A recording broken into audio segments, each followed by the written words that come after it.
All right. Well, here I am once again.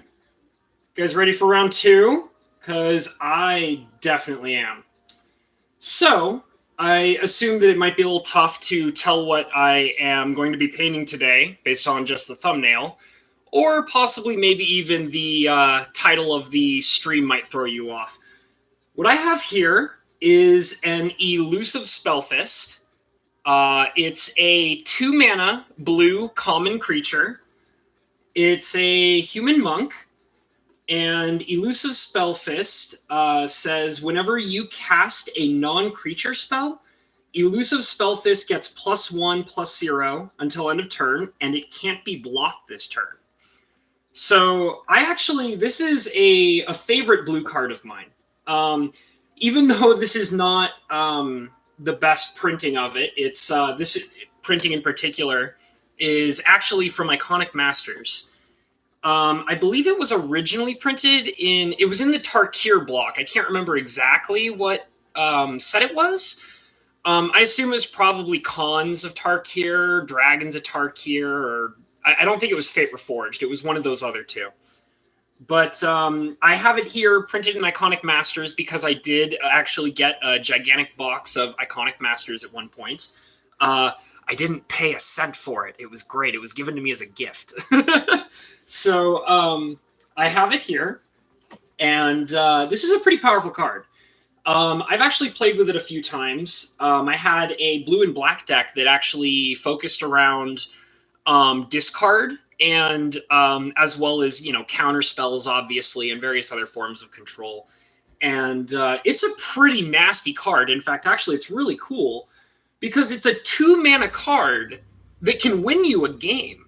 Like, not even joking. This thing, you can very frequently, like on your own turn, you can play some black spells and force the opponent to discard. You can throw in some sneaky shenanigans that will pump him up, plus the additional bonus of having him pump himself up with the various different combat tricks you add onto him.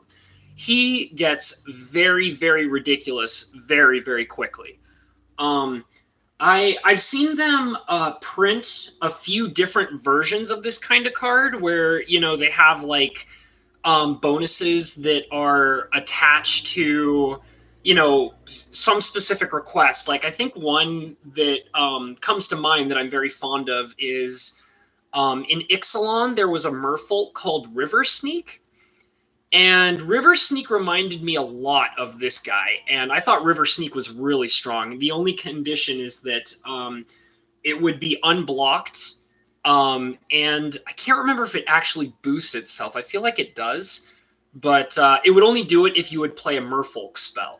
So, I mean, it's kind of less powerful than the Spellfist. But the Spellfist, it's so much power for so little mana cost. It's ridiculous. I really like it. And as I said before, it's a very powerful common card.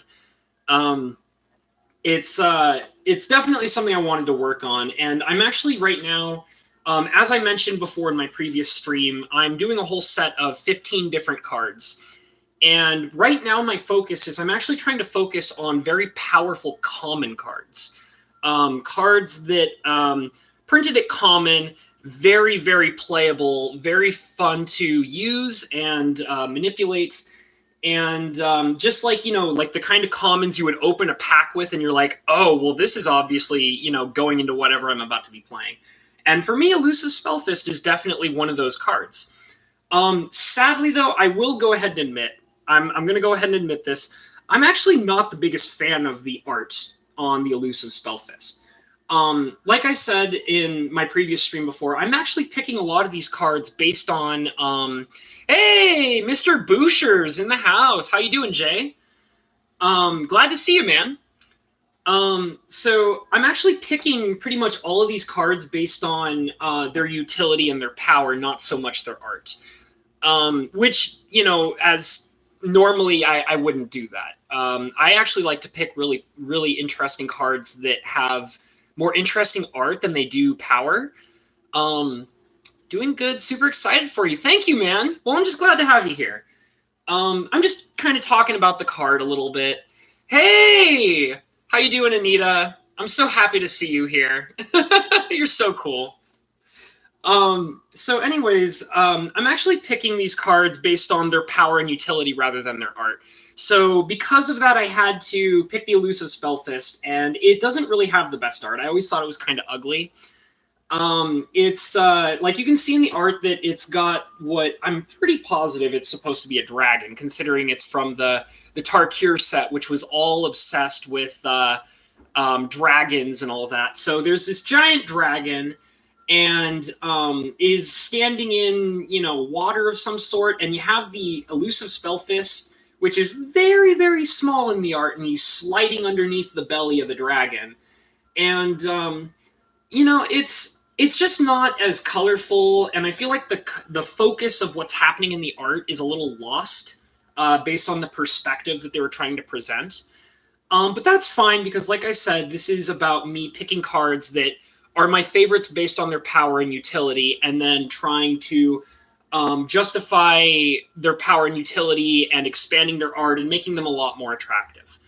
So the first thing I'm going to do is I'm going to take my handy dandy painter's tape, and I'm going to peel off some pieces. In case nobody else was aware, because I do know that the last time I did this stream, I didn't really have anybody in here to start with. And so they might have not known the process, but generally what you do is you basically take some pieces of your painter's tape, and you're going to put it across the edges of your card.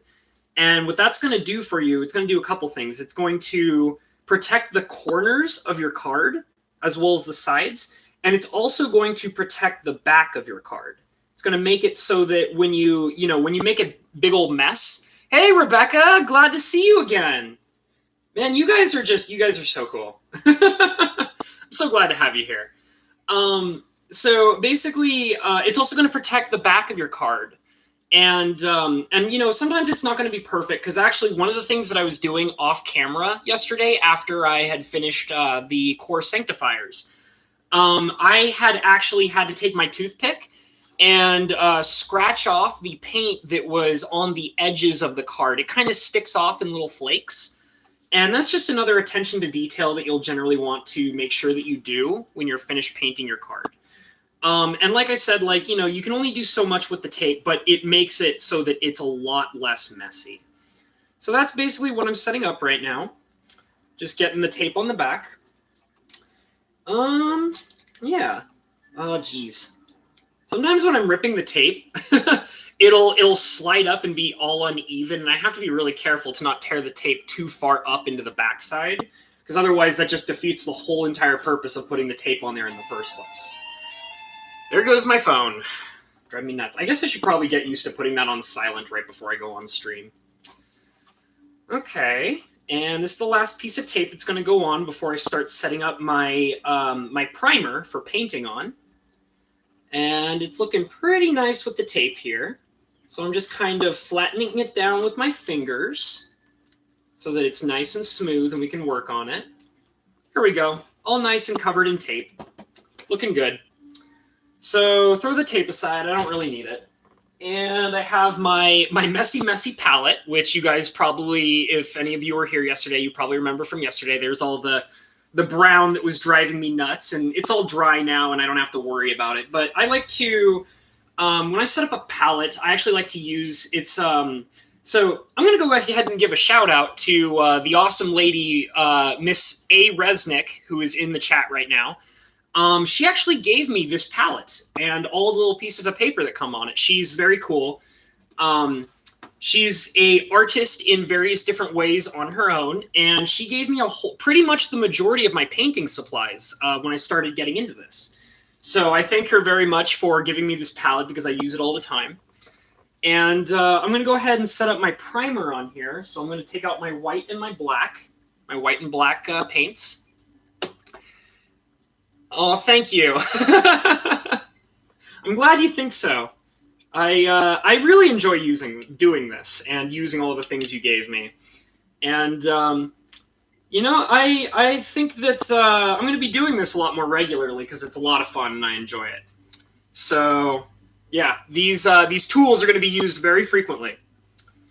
So I'm setting up my white right now. Just getting a big old dab of it because I think I mentioned before, white is actually the color I use the most frequently. I use it in everything. And generally, like I put a big, gigantic splotch of it right there.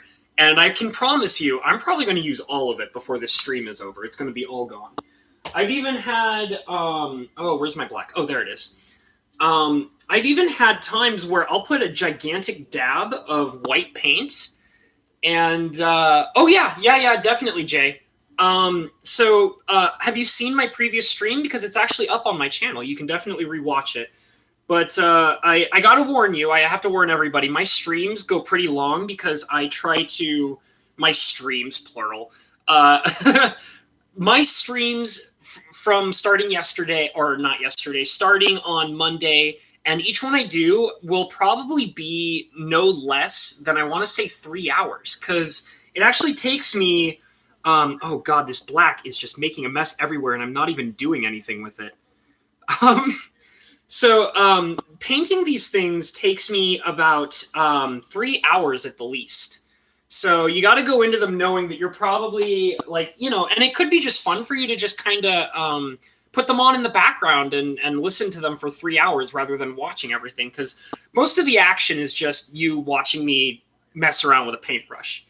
So I have my black and my white. And just to give you a comparison of what I was talking about the other day, huge amount of white, teeny tiny amount of black. I don't really use it that much. But yeah. Oh, nice. That's okay. Well, I mean, I definitely, that's okay, Jay. It takes a lot of practice, and you know, the thing is that even though you think you're not good at it right now, if you actually are into it and you start doing it, you're going to find that the more you practice at it, the more you get better. And I think that's kind of true for most things. But I mean, sometimes it's just good to hear the confirmation on that, you know? So I'm realizing I'm actually missing a tool. So I'm going to be right back. It's just going to take me a minute. I forgot a very important tool called the amazing paper towel. So I'm going to go grab a paper towel real quick. Give me 1 second, okay, guys?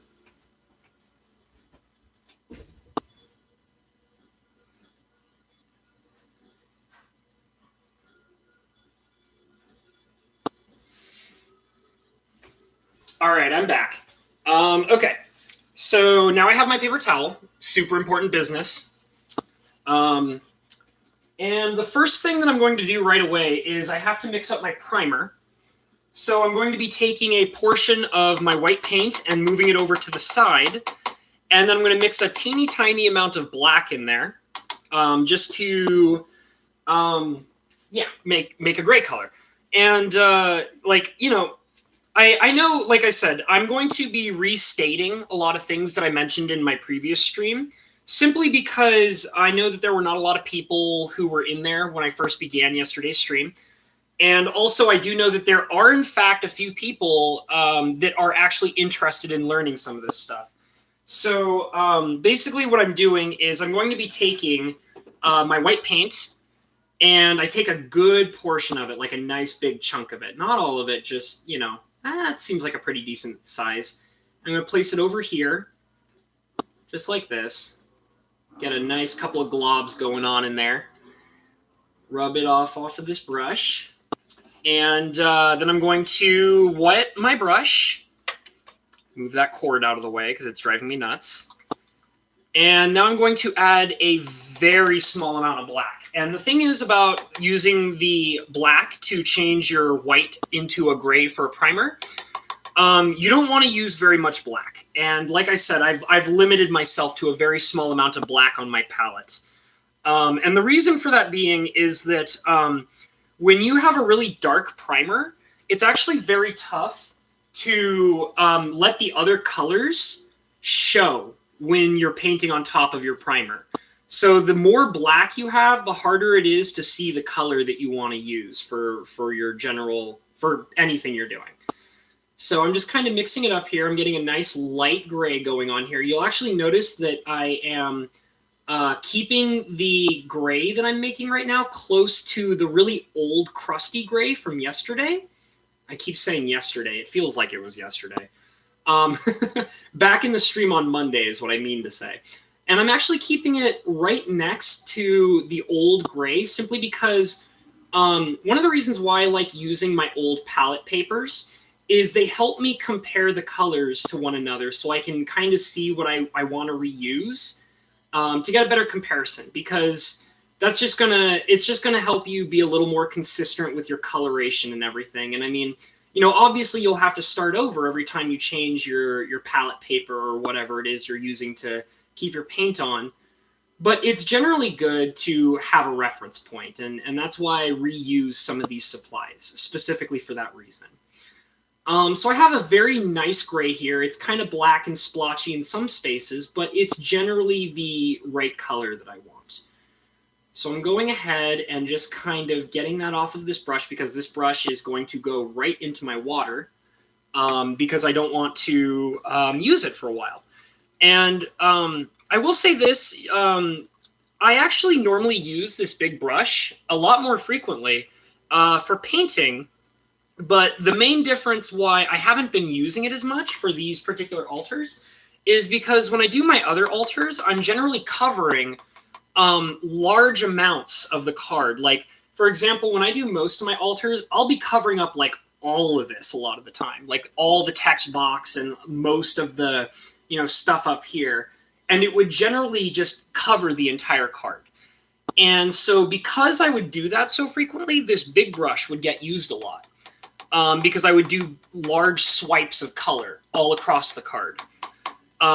Like I would pick like one main color that I want to focus on, and I would just coat the entire thing in that one color, and then I would, put in the details and change the colors here and there with a smaller brush. But because of how this particular collection of cards is going to be done, I'm actually going to be staying focused on my smaller brush, which is this little guy that I hide right over here, this guy right here. And that's because I'm going to be keeping this text box in. One of the main points is that these text boxes need to be read by players, because the idea behind these cards is not necessarily and I mean, obviously the art is a main deal.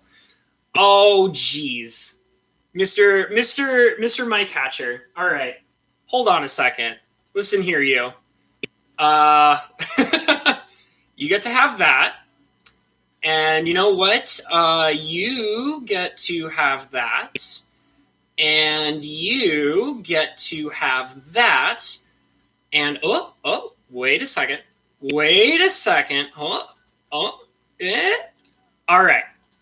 All right, there we go. Everything should be good now.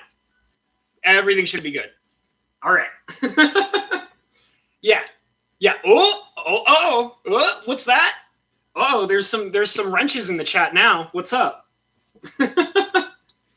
So, as I was saying a second ago, power! So, as I was saying earlier, these cards are going to be designed for playability, not necessarily how pretty they are, which is normally what I like to focus on. So because of that, all the cards are going to be used with a light brush to, like light amounts of primer, to just kind of follow along the borders, and the text boxes are going to stay as they are. They're not going to be altered in any way. So I'm just kind of starting out with my beginning part of my primer, laying it down, and just kind of following along the sides. I'm just trying to cover it up. And the thing is here is I actually don't mind the fact that I can see through the paint. Like right away, I can see that the strokes I'm doing are very light, and they're not necessarily, they're not basically completely gray to the point of where I can't, see through it. I actually kind of like it to be like that. When it's a little thin, it'll allow me to go over it again with another layer if I need to. And it's, it just makes it so that that you can put more color on later, and it'll stick better, and you can see it much more efficiently, or just better in general. So I'm just kind of going around the lines here. And I'm also kind of hitting the, I also use the gray to kind of mesh into the actual art and hide the lines and borders that separate the art from the rest of the card. And that's just simply because when you're extending the art out from the picture into the rest of the card, you don't want there to be any borders. It has to look like that it's like a full-blown photograph. And that the text boxes are basically just attachments to a photograph, you know? So that's what you want to do. So yeah, it's just that it's the, you know, just setting up the gray. So just kind of putting it down alongside here, and I'm kind of also going over certain spots simply because you'll miss dots here and there and bits and pieces. So it's just better to kind of look it over every once in a while, give it a second look and say to yourself, okay, well, you know, I need to put some more here and maybe a little bit more there. And that'll just, you know, make it more thorough. So how are you guys all doing today? You guys all, I'm really happy that you guys decided to come in and hang out with me. That's awesome. You guys doing anything special? Besides, you know, watching me paint? Okay. So now I'm just continuing on my borders. Borders, borders, borders. Around the text box. Nice and quick. And that's the thing, too, is that what's really nice about the primer, too, is that you don't have to spend a lot of time on it. You just kind of really go through it. Just hit it once. Be as sloppy as you need to be. And, you know, you guys probably all saw me using the toothpick yesterday because any mistakes that might come up, just hit it with that toothpick when you're ready for it, you know? So I'm not really afraid of making a small mess here. It's really not that big of a deal. So the thing that's interesting, as I'm, you know, going over this with my primer, I'm actually looking at the art as well and trying to figure out what I'm going to be trying to do. And like I mentioned earlier, I'm not the biggest fan of this particular art on this card. It's the big, weird dragon that feels so strange. Got off of work, getting some ways made? Okay, nice, all right. Well, you know what? I can definitely say that this is probably a good place to come and hang out after a long day of work. I personally wouldn't be able to work and then stream. That would drive me crazy. But, you know, I can definitely say that at the end of a day when I've been working hard all day, I like to just kind of go in and find a good stream to just kind of hang out and kick it for a while. Chat with everybody and just have a good old time relaxing and unwinding. So anyways, the artwork I'm just not a fan of. It's because there's so much gray and they took up so much space in the art. Like more than half of the artwork is taken in. Yeah, there you go, Booshers.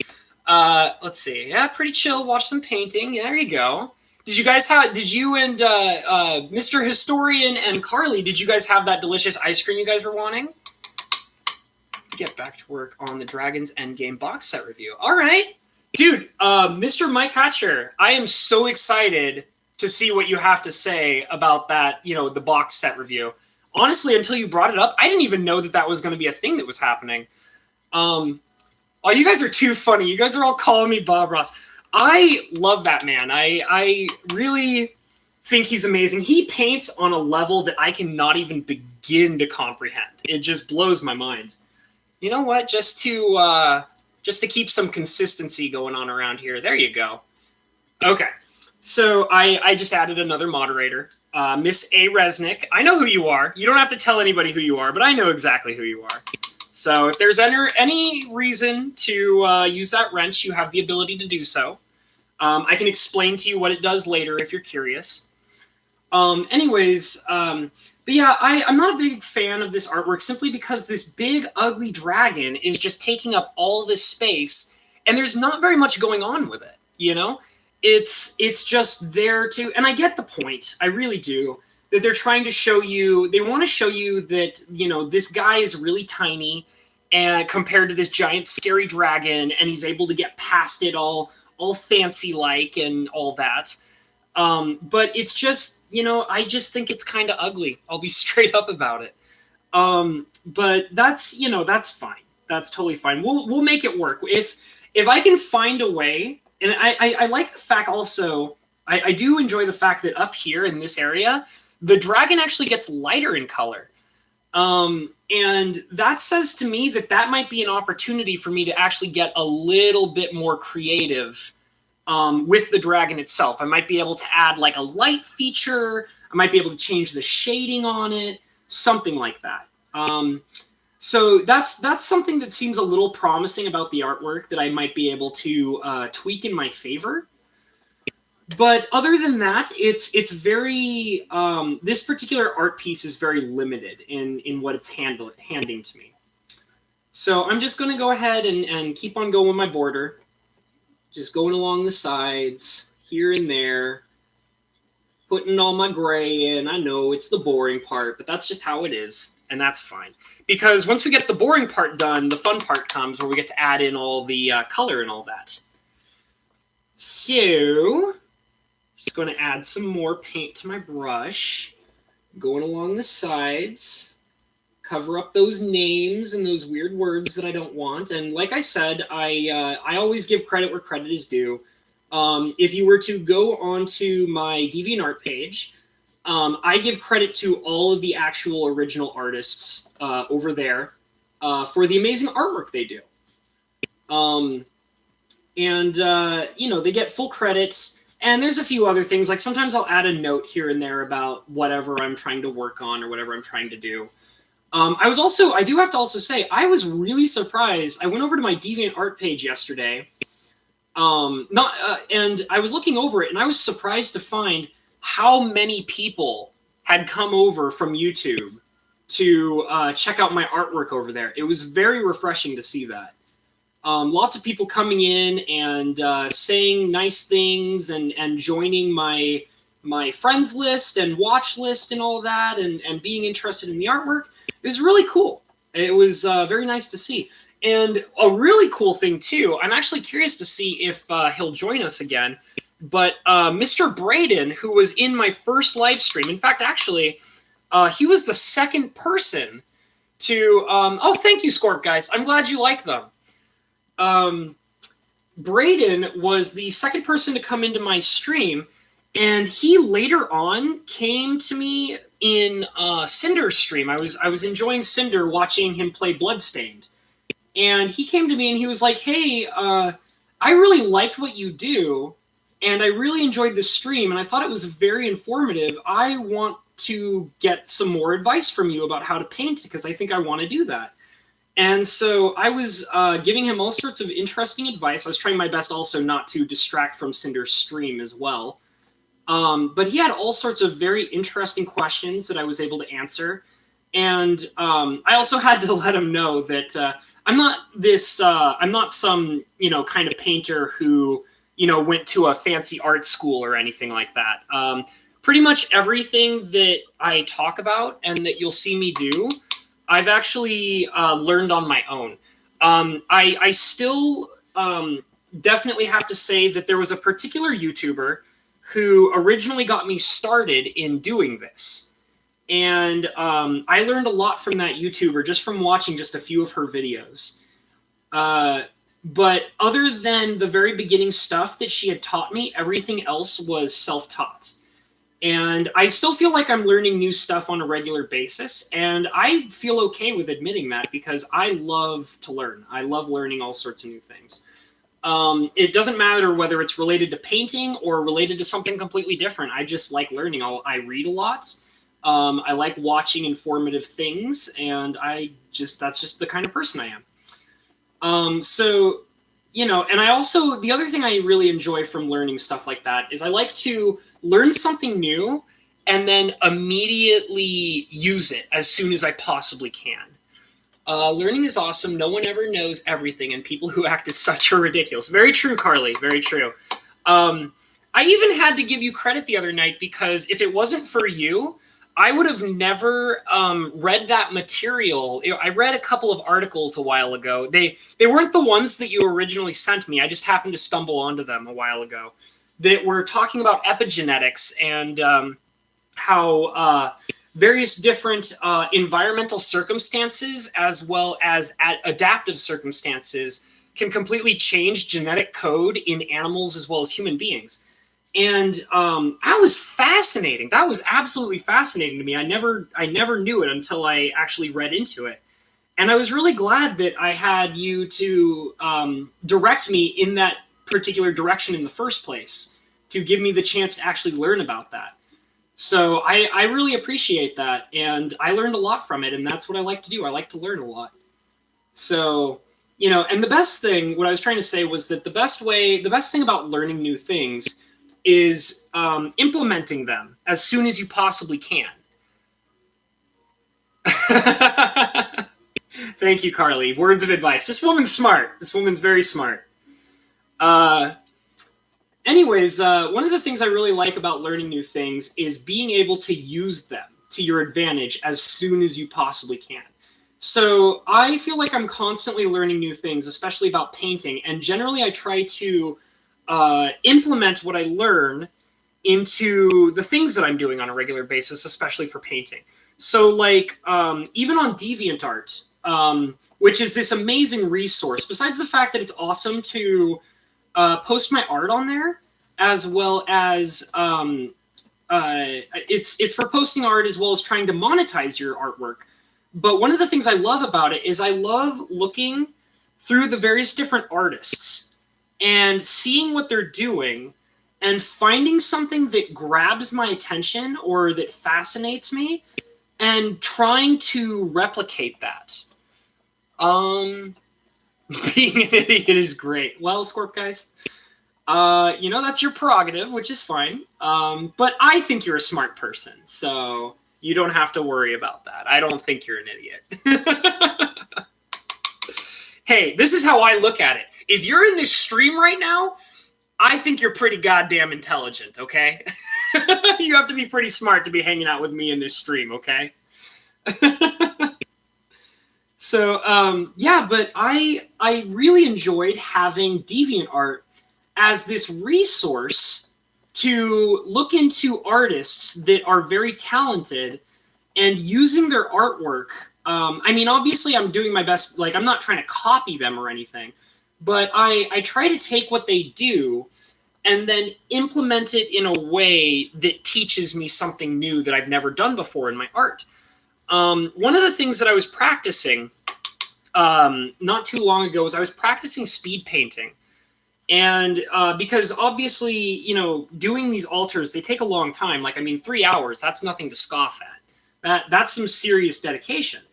And I wanted to try and see if there were ways for me to make that a little faster in certain circumstances, whether it was because I was tired or whether it was because, I didn't want to spend all day sitting in front of a painting all the time.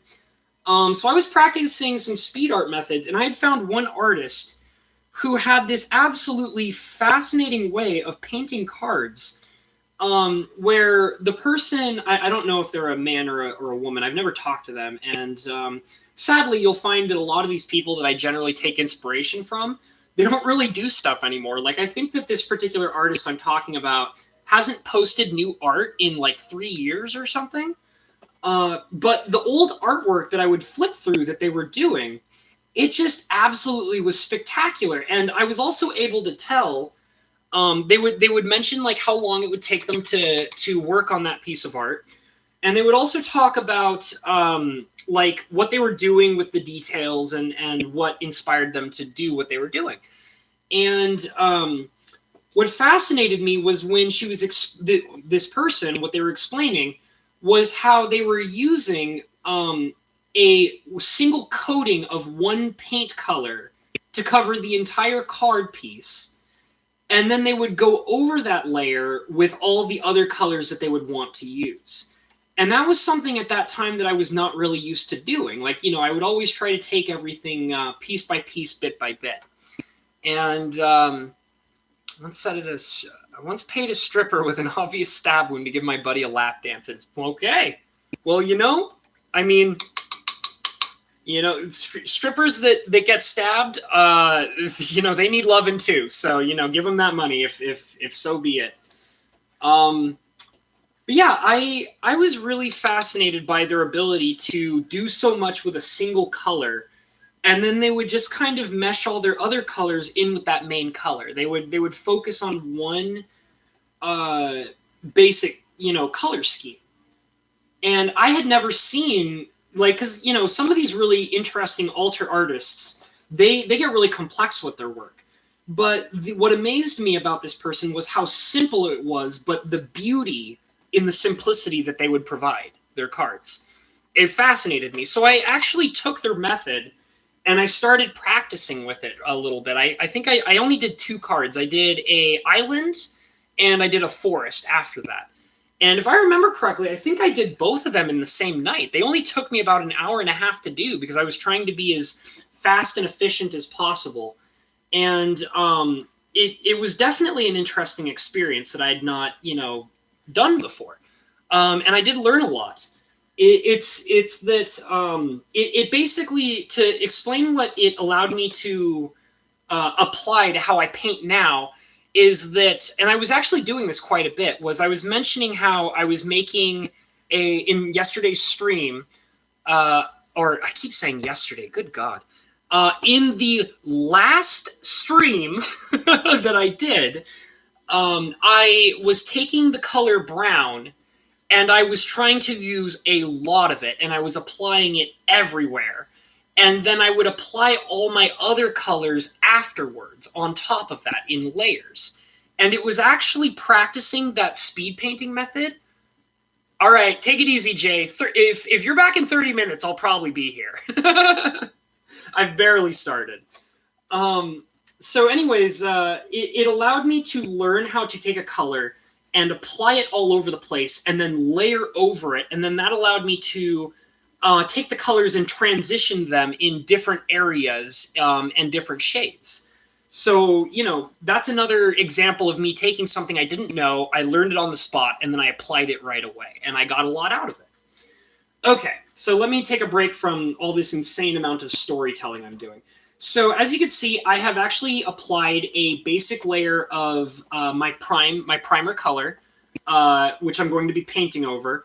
And for anybody who's unsure, because I feel like I never really explained the proper purpose of laying down a primer, when you apply a primer to whatever you're painting, it works better. Obviously, generally, if you're working with canvas, it's not going to be a big deal. But when you're doing something like magic cards, the primer allows your other colors, when you're actually painting with color, it allows your colors to pop. It makes them stand out. And it also allows the colors to not fade. And it also prevents transparency.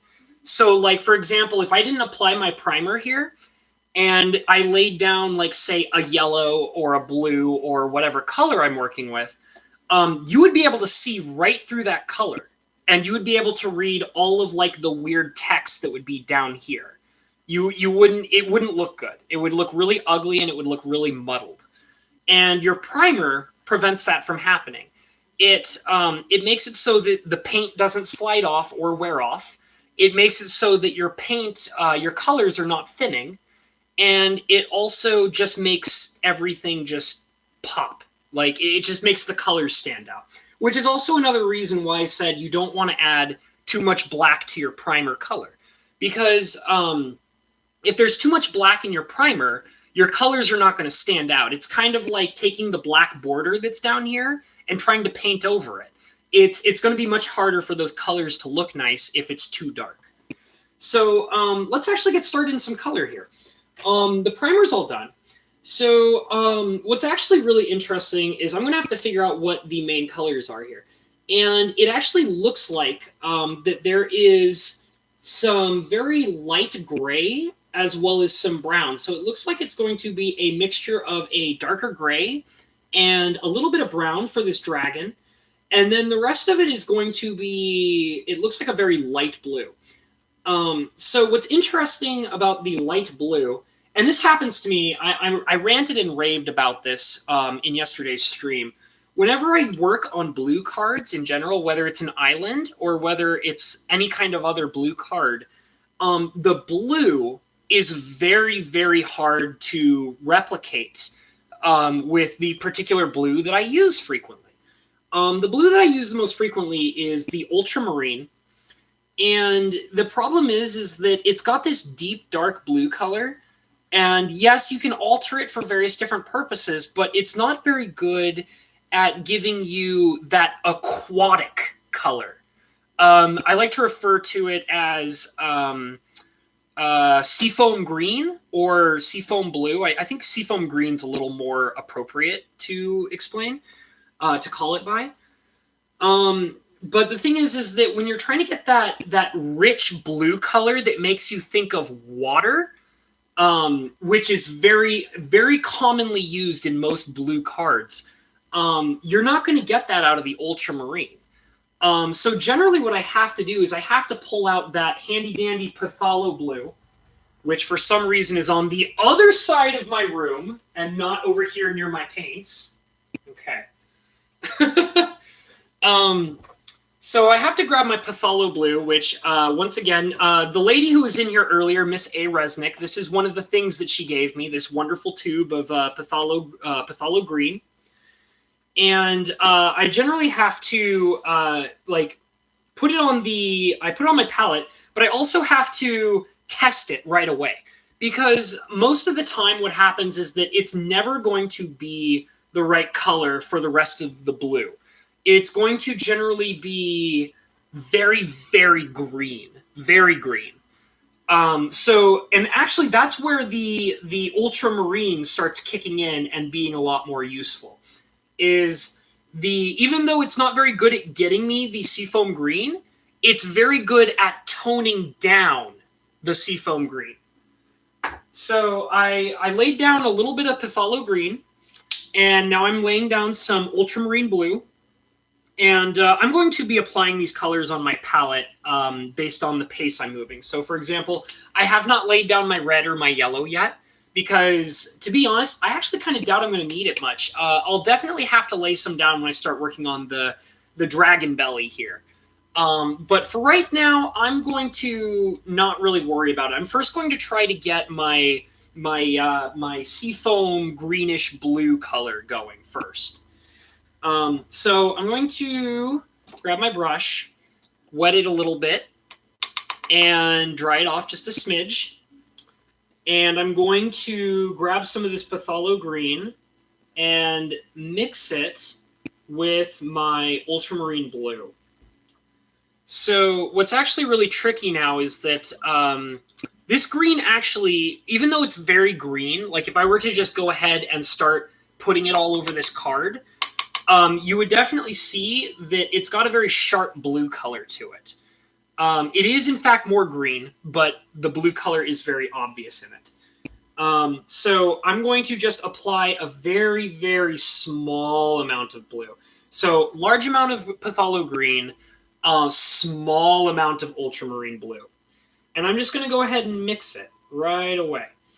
And as I'm mixing it, I'm kind of getting an idea of what it's going to look like. I'll put it up to the camera so you guys can see what I'm doing. This is so first of all, this is the Pathalo green, and this is my ultramarine blue, and then this is the two of them being mixed together. So I'm just kind of like getting that into a dab right off the bat, brushing off the brush, and the problem is that it's all just kind of flattened out, and I actually need to kind of get it in some nice big globs. So that's what I'm kind of doing right here, is just kind of getting it in some globs so that has a nice little chunk that I can dip my smaller brush into. And I'm going to go ahead and tap that off and wipe it off. And I'm going to throw this brush off to the side. I'll put it right over here. And I'm going to wet the smaller brush. And it's going to go right into that special bluish green that I just made. And I'm just going to go ahead and start applying it. And the area that I want to put it in, I'm going to be putting it about right here. There. And as you can see, that's really green. That's really, really green. And that's actually not quite the color that I really want either. It's way too sharp, is how I would describe it. it's got a very deep contrast. You know, something I noticed the other day, I use the word contrast a lot. Hey, Cinder! Cinder! What's up, dude? Bam. All right, everybody's getting wrenched today. Okay, so the color is very far off, but what I can do is I was actually talking a lot about layering colors together yesterday, and that's probably what I'm going to have to do here. Is I'm probably going to be adding, actually I'll probably go for the ultramarine blue, and I'm just going to lightly layer it on the top of this green, just very, very lightly. And right away, I can actually see that it's a lot closer to what I want it to be. Much, much closer. Yeah, that's looking a lot better, actually. So the mixture of the two colors like that got me a much deeper, richer blue. What's going on? Well, you're in a painting stream, bro. What do you think is going on, man? Where do you think you are? So basically, I'm just kind of spreading it around, and it's becoming more obvious to me that I'm actually going to have to darken it a lot more. The blue by itself is just not going to cut it all on its own. And that's another reason why I'm not the biggest fan of this art. It's very dark. It actually requires some black. And I'm going to have to be mixing the black with this blue that I have going on here to better suit it to the coloration of the water down here, because it's very dark. And that's another thing that really weirds me out about this piece of art. I have so many weird issues with this particular... we got the start of some thunder boomers here now, and hey, I just woke up from a nap. Okay, well, you know what? Grab yourself some coffee or an energy drink or whatever it is you like to put in your system to wake you up, because you're here to learn some painting, bro. Okay, so what I was saying is there's so many weird things about this art that weirds me out. Like, I actually kind of almost want to do another Elusive Spellfist painting. To wrench or not to wrench? I don't know. I'm not very responsible. Well, you know what, Mr. Ashed? I trust you. I really do. I actually trust all you guys. I haven't actually seen anybody come into my chat rooms yet that I actually haven't, that I don't know yet. All of you guys I know pretty well, so that's why I'm pretty comfortable with everybody in here having a wrench. However, I will say, you know, the classic rules, if I see you really abusing your wrenches, I'm going to take them away. Like, that's just how it's going to be. But I really trust you guys. You guys are all awesome. I know you guys.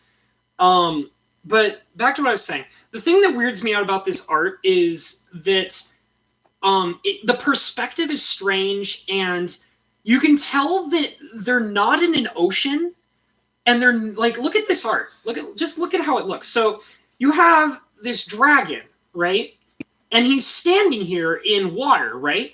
But you can very clearly see his toes sticking out of the water. Like, he's standing, and this is the base of his foot.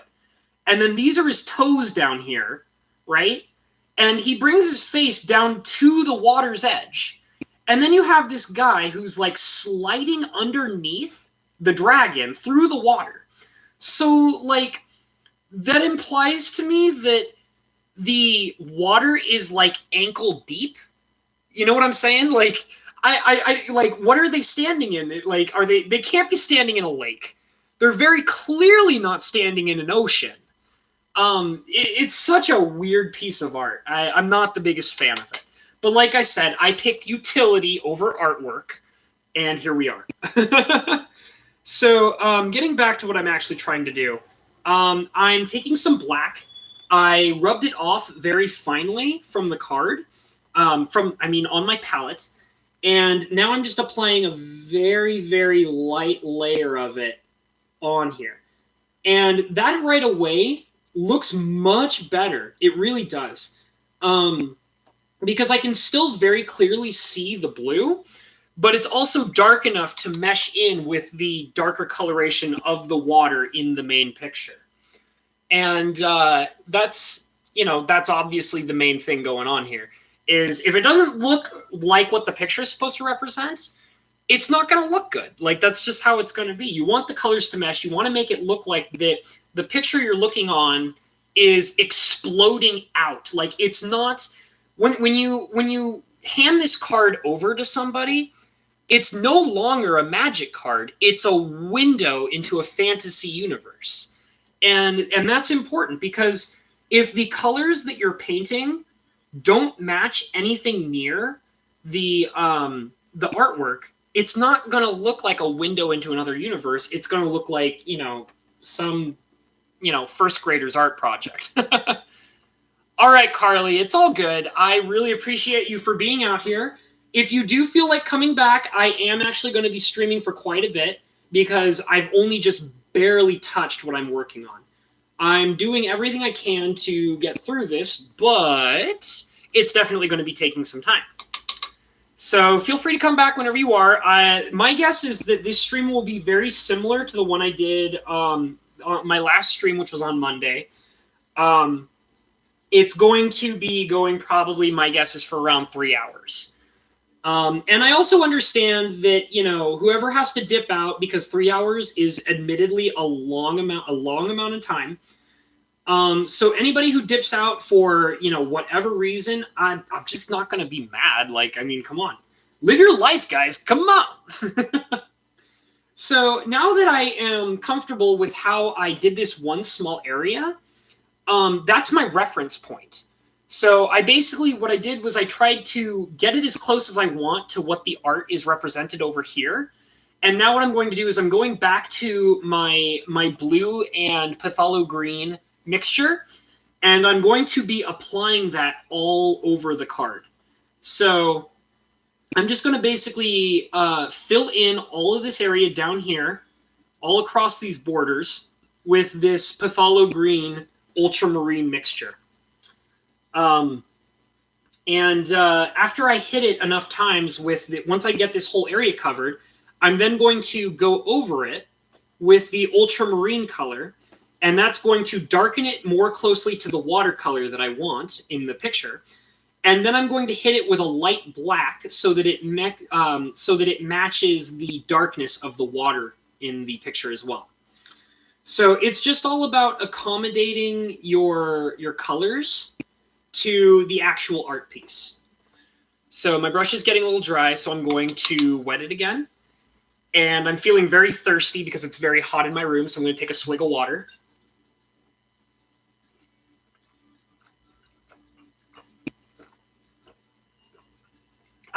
Okay. All right, my brush is wet and so is my throat, so we're good to go. All right, so yeah, and I'm just continuing on and doing the green, the greenish blue everywhere. I want to talk a little bit more about the art in here, because something that occurred to me is I was actually talking a lot about the art style that is being promoted in Wizards of the Coast right now. And I was talking about how a lot of the art is just, it's a lot more restrictive and not as appealing to me in particular as it used to be. And it's actually really interesting that I'm doing this Elusive Spellfist and I'm actually complaining about how the artwork is, because this is actually around the time when this artwork was done, was originally in the Tarkir block. And will my work go by quick? Good to see you again, Mr. Shed. Okay. All right, you guys take it easy, okay? It's all good. I will see you later, whether it's here or whether in another stream. I will see you all again very soon. So anyways, around the Tarkir block is about when I started noticing, and I feel like a lot of people started noticing it very heavily, that they really started changing how the artwork was being done. And like I said, this particular card, the Elusive Spellfist, is a very good example of that.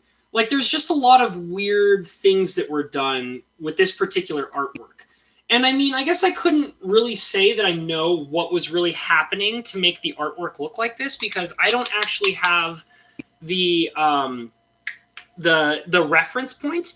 Whenever an artwork piece is, I mean, I feel like a lot of you guys probably know this, but I'll just go ahead and bring it up. When an artwork piece is commissioned from Wizards of the Coast, what they do is they send out a basic description to the artist of what they want the art to look like or what they want it to present. And that gives basically the artist something to go on to get it as closely as possible to what Wizards of the Coast is trying to achieve for the card that they're going to make. So I don't have any reference to that particular information. I mean, I guess I could look it up if I really wanted to, but I just didn't really think about it until right now, right here in this, stream. But it seems that they're getting a lot more restrictive with what is allowed to be, what the artist is allowed to do with their artwork. And you can definitely see it sometimes in the notice that explains what the artwork is supposed to be doing. And I want to believe that the artist was probably given a description that more or less describes what we're seeing on this picture, which is a guy sliding under the underbelly of a dragon.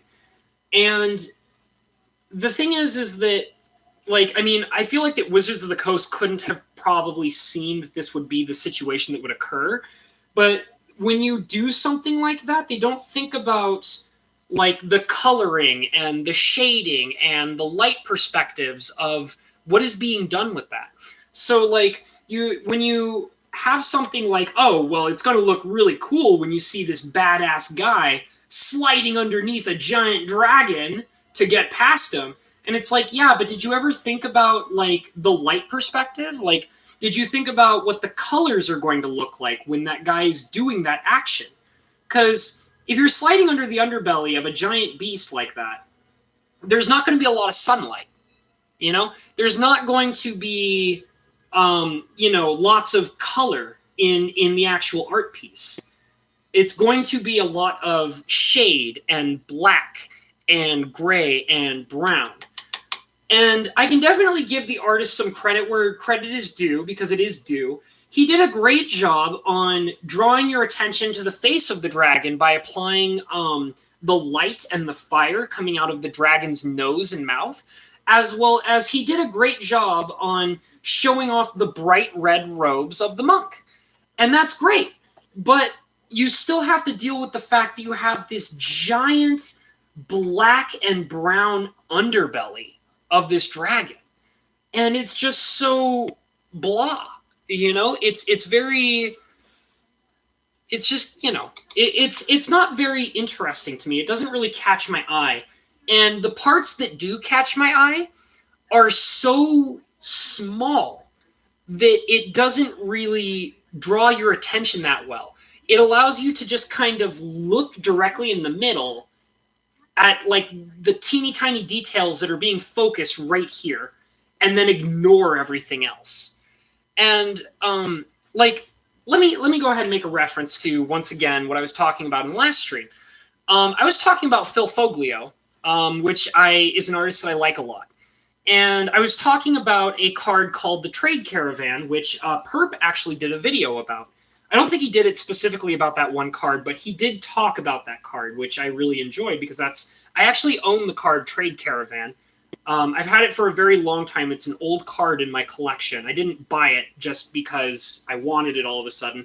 It was a card that I acquired at a very young age. But I really like the artwork in that, because there's so many things to look at. One of the ways that I described it was, you can look at that piece of art for an hour and find something new and interesting to look at in every corner of the artwork of that card. And it just constantly draws your attention. Let me stop for a second so I can tell you what I'm doing. I'm now going over, like I said before, as a reference point to, this is my reference point right here. I'm basing all the rest of the coloration I'm doing for the water area based on this one chunk that I made right here. It's kind of like, how do I describe it? It's I don't know how to describe it, but it is literally a reference point. I made it so that it was a completed version of what I want to make for the rest of the color. And so everything I'm doing now is based off of that reference point. So I'm actually adding the ultramarine blue and laying it over the top of my Ultramarine Patholo mix. Your opinion, when does a piece become too busy? I like Caravan, but it is a very busy piece. That's a great question, Scorp, guys. So I believe that a piece is like especially in Magic cards, a piece becomes too busy when it completely distracts you from the main focus of what is happening in the card or what the focus of the card is. So, like, for example, I don't think that Trade Caravan is a very busy piece simply because the entire piece of artwork, even though it's very complicated and there are many, many details in the piece of art, it's all focused on the main idea that this is one humongous caravan.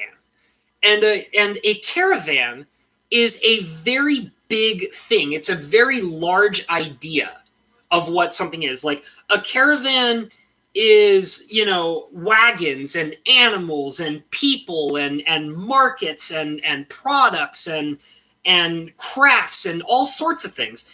And Phil Foglio did a great job on representing what that is by adding in all of those diverse and details to that piece of art. Now, when a piece becomes too busy is when you have something that doesn't really, like, you have a lot of things happening in the artwork, but it's not actually giving you the proper understanding of what the card is and what it's applying to the artwork. And I mean, there have been plenty of times where I've watched Perp, my catcher, talk about cards, like, because he's great. Like, I actually one time told him that I would love to go and hang out with my catcher in an art museum and just listen to him talk about artwork in an art museum, because he is very good. Like, for a person who doesn't actually do art, like, I mean, actually, I still have to give him credit. That man paints, I saw that man paint a miniature, well, I didn't see him actually paint it, but he's shown it to me. He painted a miniature tower for Dungeons and Dragons or something like that. And he put so much work into it. It looks great. He has a great eye for art, even though he doesn't really consider himself an artist, but he's very good at paying attention to detail and understanding where the focus is of the art and what the artist is trying to do with his artwork. And he knows when something speaks to him in artwork. And the thing is that he's very good at recognizing that stuff. And the reason why I bring that up is because he's done multiple times where he will talk about an art piece that he's looking at and just explain, like, why he likes it or why he doesn't. And he's very good at recognizing when a card is not good at like, the artwork is not good at representing what the card is actually supposed to be. And that, in my opinion, is frequently what causes artwork to become busy, especially on Magic cards, is they lose track of what they're actually trying to do. Now, I can't think of any particular example right off the top of my head of a really busy piece of art in Magic, but I can definitely promise you there are plenty of them. And like I said, I promise you that that Perp himself has actually talked about quite a few. And he will always point out to you what the problem is and what makes it so busy. And it's generally a distraction from what it's supposed to be. And the thing is that this also shouldn't be confused with, like, the idea of a busy piece of artwork should never be confused with an abstract piece of artwork. For example, something that came to my mind was a while ago. What was it? It's in the Modern Horizons set. There's a lot of artwork in that set that is very abstract and out of place. And the thing is it's really interesting is that most of that artwork is fantastic. It's fantastic artwork. Absolutely amazing. But the problem is that because of how abstract it is, it doesn't really have a place on a Magic card. It's just a piece of art. And so Wizards of the Coast decided that they wanted to repurpose the artwork that they had stored up in their vault.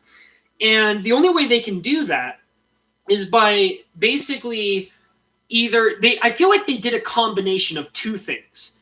They first they first of all came up with cards that they wanted, and then tried to find art in their vault that could sort of apply to that. And that would frequently miss. And the other thing that they did that I'm absolutely positive, like based on some of the art pieces that I've seen in Modern Horizons, they also, you can tell, designed cards around the art, which is not a good idea. That's not a good idea at all, especially when it's really abstract. And that doesn't mean that the artwork is busy, and it's definitely not bad artwork. It's just that in fact, it was Wizards of the Coast that made the mistakes in that case. There was nothing wrong with the artwork. What the problem was that they were using artwork that probably should not have been used on cards, and they applied cards to them. Whether it was the idea of the artwork came first and then the card, or the card came first and then they just kind of slapped the artwork on to make it work. So there's a lot of artwork that's like that in Modern Horizons. But none of it feels busy to me. So it's just a lot of it is very abstract. But it's definitely that, I feel like that busy artwork is generally built off of, what did you think about the SDCC art? Talking about random art to cards and stuff. I've heard the term SDCC art come around a couple times. I actually don't know what it's for. In other words, I haven't actually seen any of the SDCC art that I'm aware of. I mean, I might have seen it and just not known it by that name. If you could actually name off an example for me, I might have seen it, I might have not. If I do see it, I will be more than happy to tell you what I think about it. I'm actually not currently aware of it. I'm actually curious, is it really interesting? Is it very weird? Like, what is it?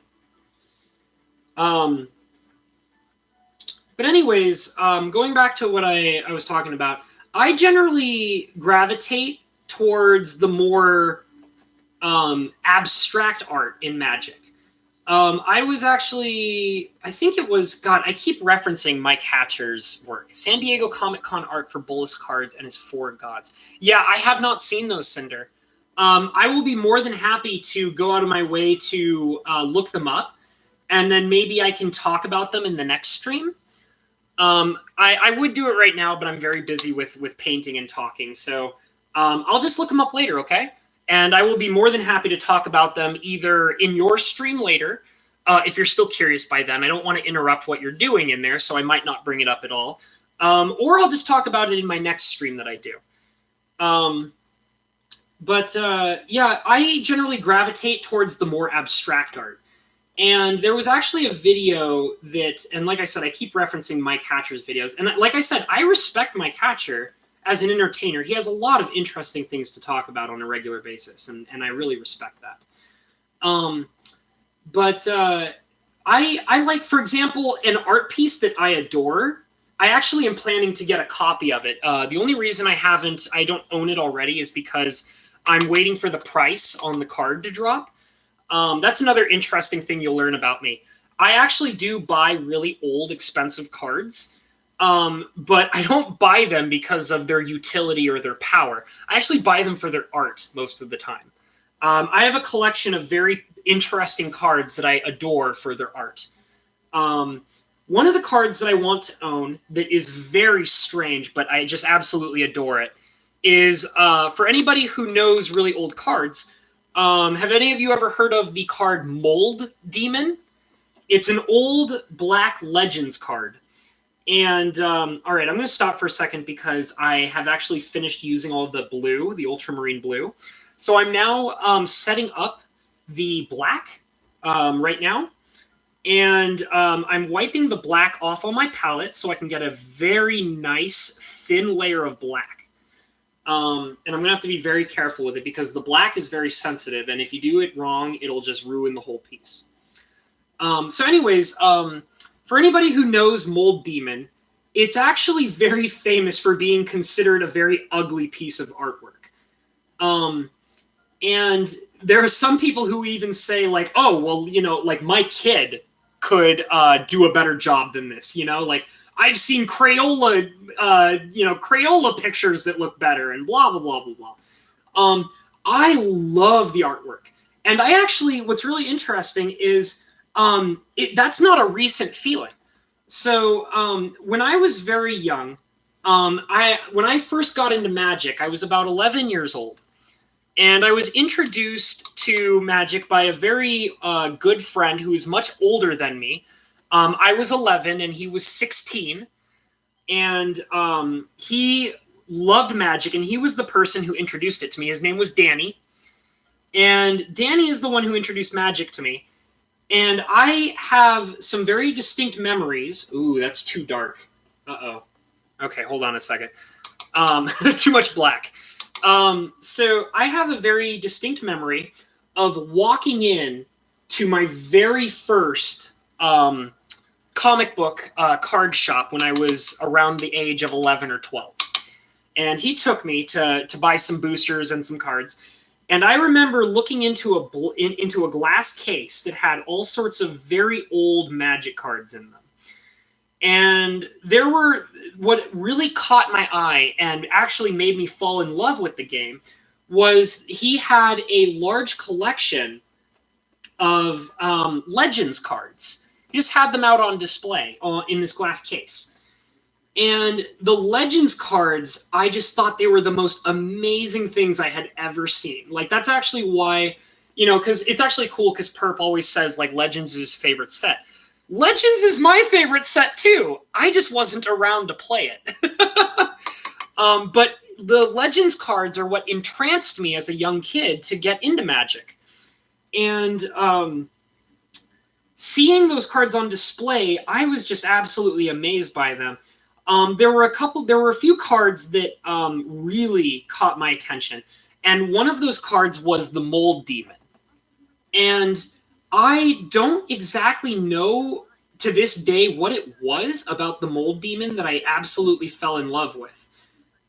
It was so vastly different from everything else. Like, all the artwork in all the cases, it was so vastly different.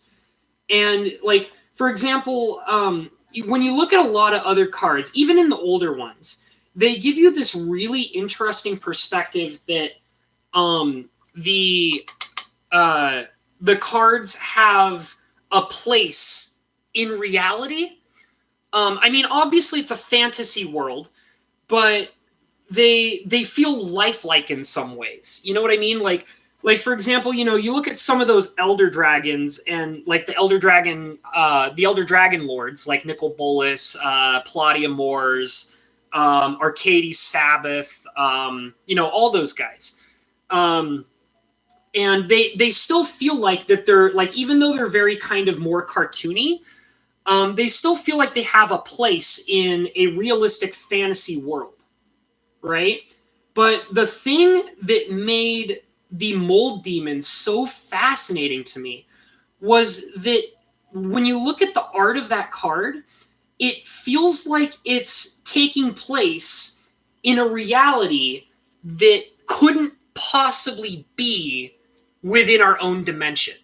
Like, I could imagine, you know, the Nicol Bolas who's sitting in a throne and reading an old book.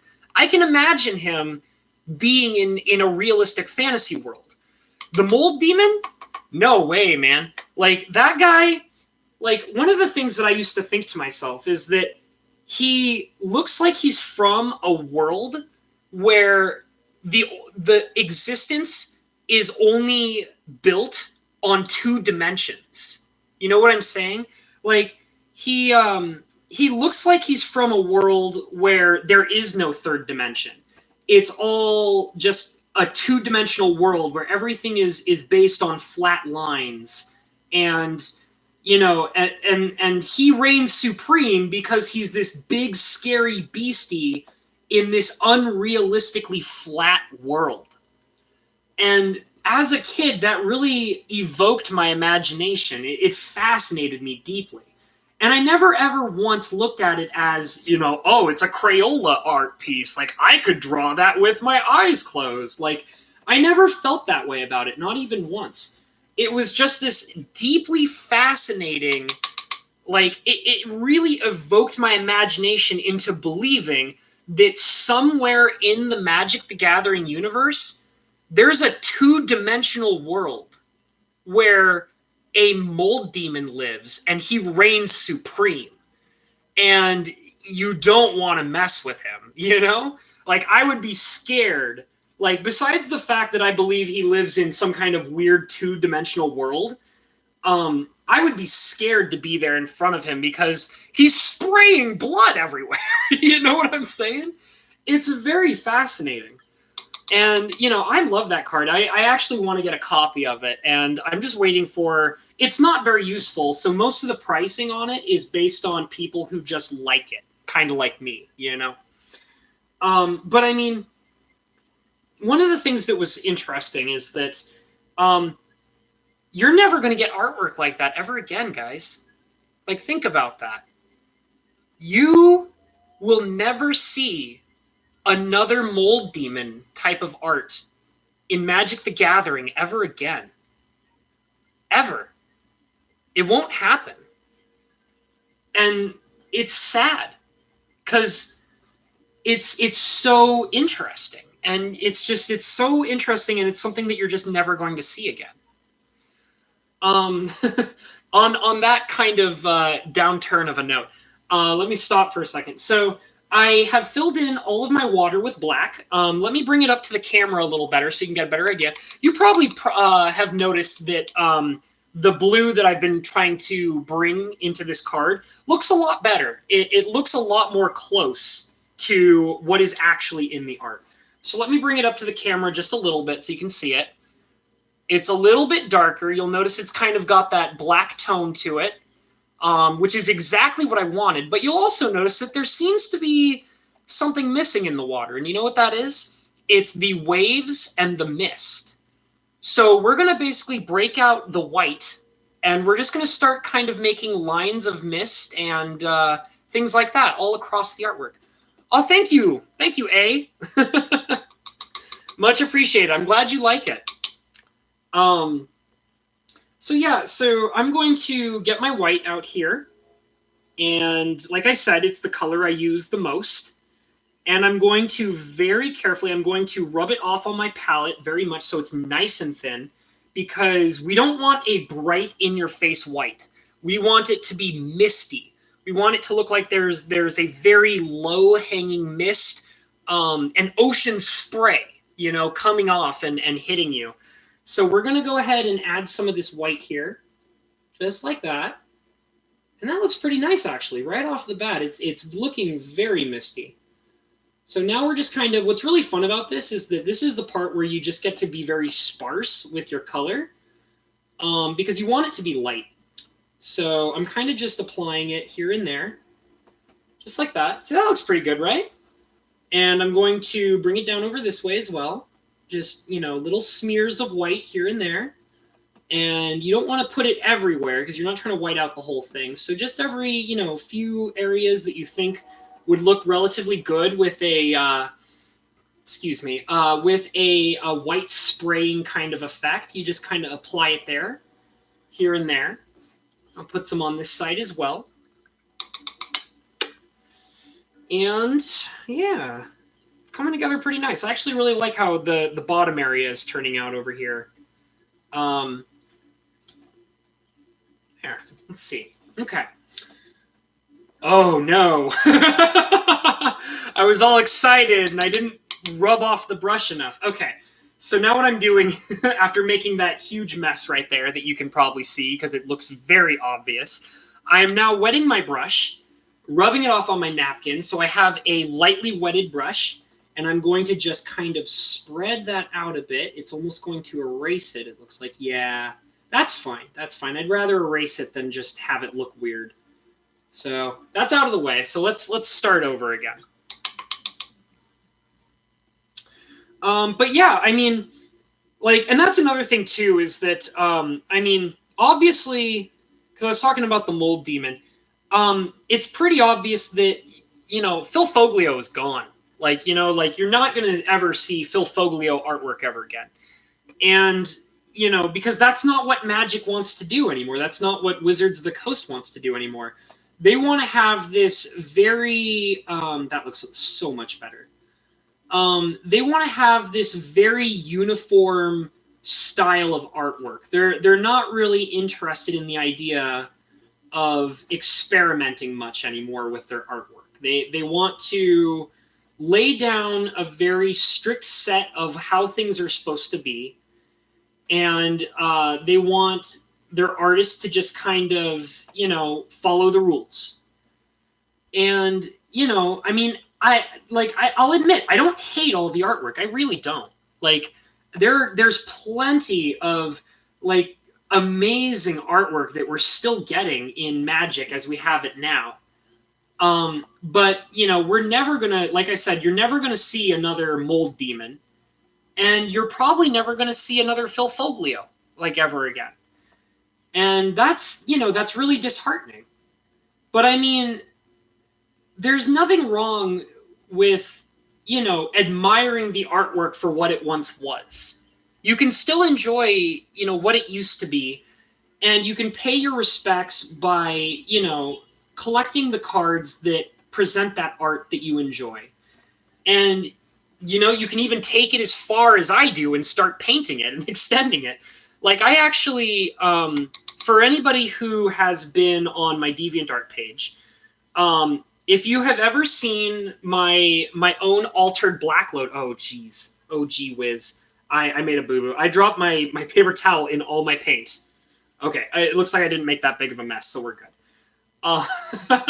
So for anybody who's been onto my DeviantArt page, which I will advertise on the regular, thank you, Carly. I'm glad you like it. Let me go ahead and bring it a little closer to the camera so everybody can see what's going on here. So what I have here is we have the waves kind of coming around. It's very sparse. I kind of like to just be a little weird with it, kind of like you'll notice that it's kind of curvy in random areas over here. And you're going to, I decided to leave this area completely blank of the white part so it doesn't look like it's absolutely everywhere. So it's coming together pretty nice. I really like this bottom area. So we're probably going to start working on the top area pretty soon, which is going to be a little more boring, sadly. I'm going to be using a lot of black and brown to try and fill in this dragon belly. But I'll see if I can do something creative with it. I might try and... thank you, Cinder. I'm glad you like it as well. I'm going to try to do some interesting lighting effects with it, and we'll see if we can get a little sneaky and creative with it, huh? So anyways, as I was trying to say, for anybody who's been on my DeviantArt page, you've probably seen my altered full art Lotus that I've done. And the thing about that particular piece, that Lotus is very special to me. For example, I'll never sell it. Like, it's not for sale. Like, you would never be able to buy that off of me. It's priceless. And I literally did that piece for me. And the thing about that particular art piece is that I actually did that as a special tribute to oh geez. Oh, now I feel like a terrible, awful person. Give me a second. Give me just a minute. In a second. Okay. No, I wasn't looking up the name of who made the Black Lotus, which is obviously by Christopher Rush. Thank you very much. That's okay, because actually the other day there was another artist I was trying to reference, and I totally forgot their name, and I felt awful about it. I painted that that Black Lotus as like, it was me dedicating a piece of artwork to an artist that I heavily respect. And that artist is very obviously Christopher Rush. And I mean, obviously, like, people are like, oh, well, obviously you're going to like Christopher Rush because he made The Black Lotus. And, that's not really how I feel about it at all, because Christopher Rush has this absolutely amazing and diverse, like, just this amazing and diverse set of artwork. Just stuff that just, like, I sometimes go over his artwork and it just absolutely blows my mind. Absolutely blows my mind. And the thing is that he was really creative with his artwork. He did so many interesting things that a lot of people never really thought of when they looked at his work. For example, one of my favorite pieces by Christopher Rush that doesn't include The Black Lotus is a card that not very many people know about called Imprison. Imprison is a terrible card. You would never want to play it, ever. It's awful. It has basically little to no purpose in the actual game of Magic. It was built off of an idea that, based on the current rules of Magic, are impossible to use. And it's literally built behind this huge wall of text that just makes no sense anymore. Like, you can't use it.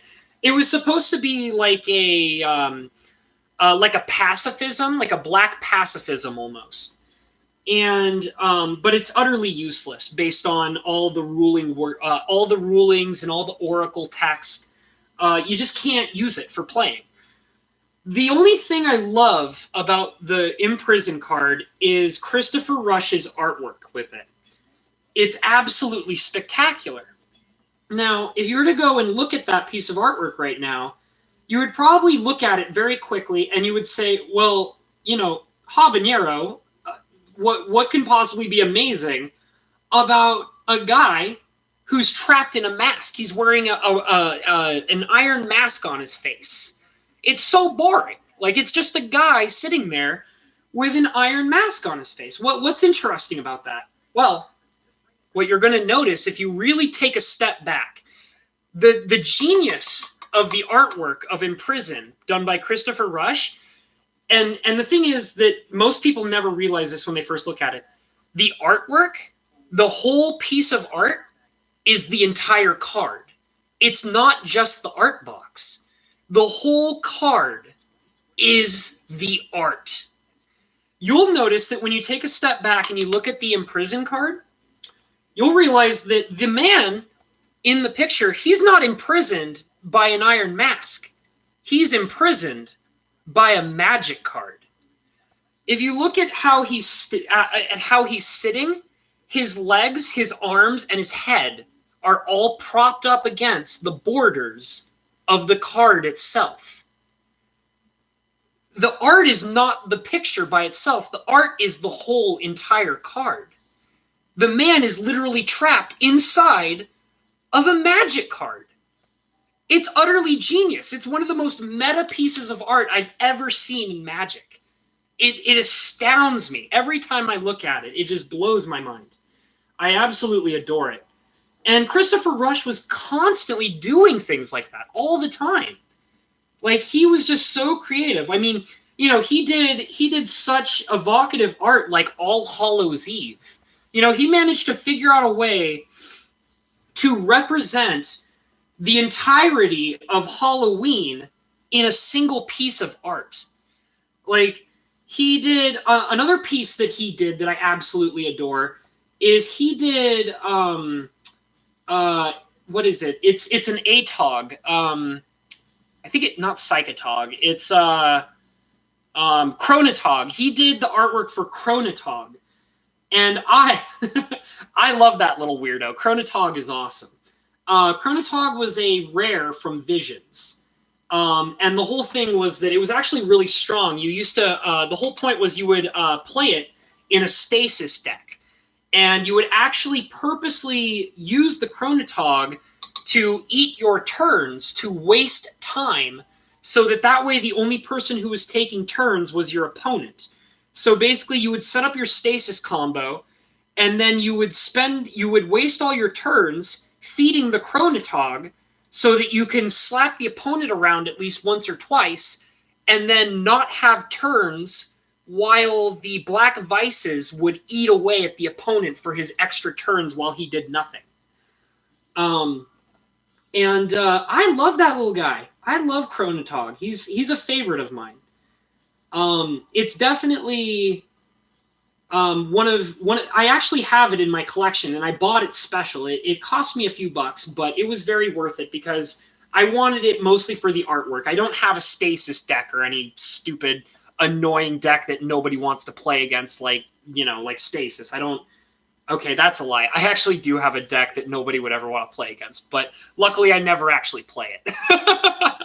It's not stasis, but sure enough, it's something that you would not want to be playing against.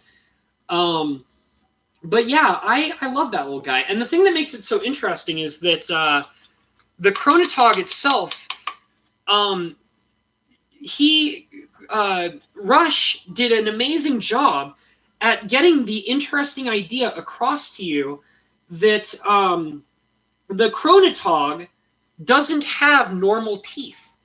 If you were to look at the Chronotog, you would see that he has these weird and interesting fibrous teeth that look like little bristles. And you can tell that those teeth are not for eating flesh. They're for doing something else. And you don't really quite know what he's supposed to be doing with those teeth until you read what the card actually does. Been a fan of Poole. Oh, yeah, Mark Poole. That is quite the fascinating artist. He does some amazing stuff, absolutely. No doubt about it. You would not get an argument out of me about that. Mark Poole, he's an impressive guy. The only thing of why, I do love Mark Poole a lot.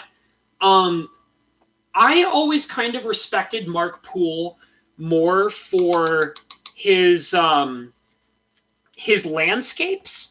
He has this absolutely astounding way of showing you a mystical fantasy landscape. Very, very talented at doing that. So I absolutely adore his landscape artwork. His other stuff is kind of hit or miss for me, but I don't think I've ever seen a Mark Poole landscape on a basic land that I didn't absolutely adore. Okay, so I need to pause. So basically what I'm doing is I've kind of added some of the my Patholo Green has been obviously mixed with the blue, the ultramarine blue, and I used it to kind of fill in the sky, as you can see in between the spaces where the legs and arms are. I kind of just filled in some areas that I thought, that's where the sky would be, and I use that mixture to do that. I do like the nights he does, but yes, the landscapes are great. Yes, they are, Scorp. They definitely are. I love them. I actually have a small collection of basic lands that I keep just because I love the artwork. I actually do have a favorite Magic artist, like one that I kind of I have a bunch of favorites, but there's one in particular that I adore the most. He's kind of actually one of the guys that really started getting me to pay attention to the artwork significantly more. I've always had an eye for artwork since I first got into Magic, but a particular artist that I adore is Chippy. If any of you have ever seen a Chippy piece, that guy is... So I would describe his artwork as almost mathematical. He has this absolutely fascinating mathematical way of presenting his artwork. It's almost like when you look at his artwork, it's like you're looking at a complex math equation. If you played during the Shards of Alara block, and you had ever seen the Esper landscapes that he did, they were exactly that. They look like math equations translated into artwork. Like, not even joking. It's amazing.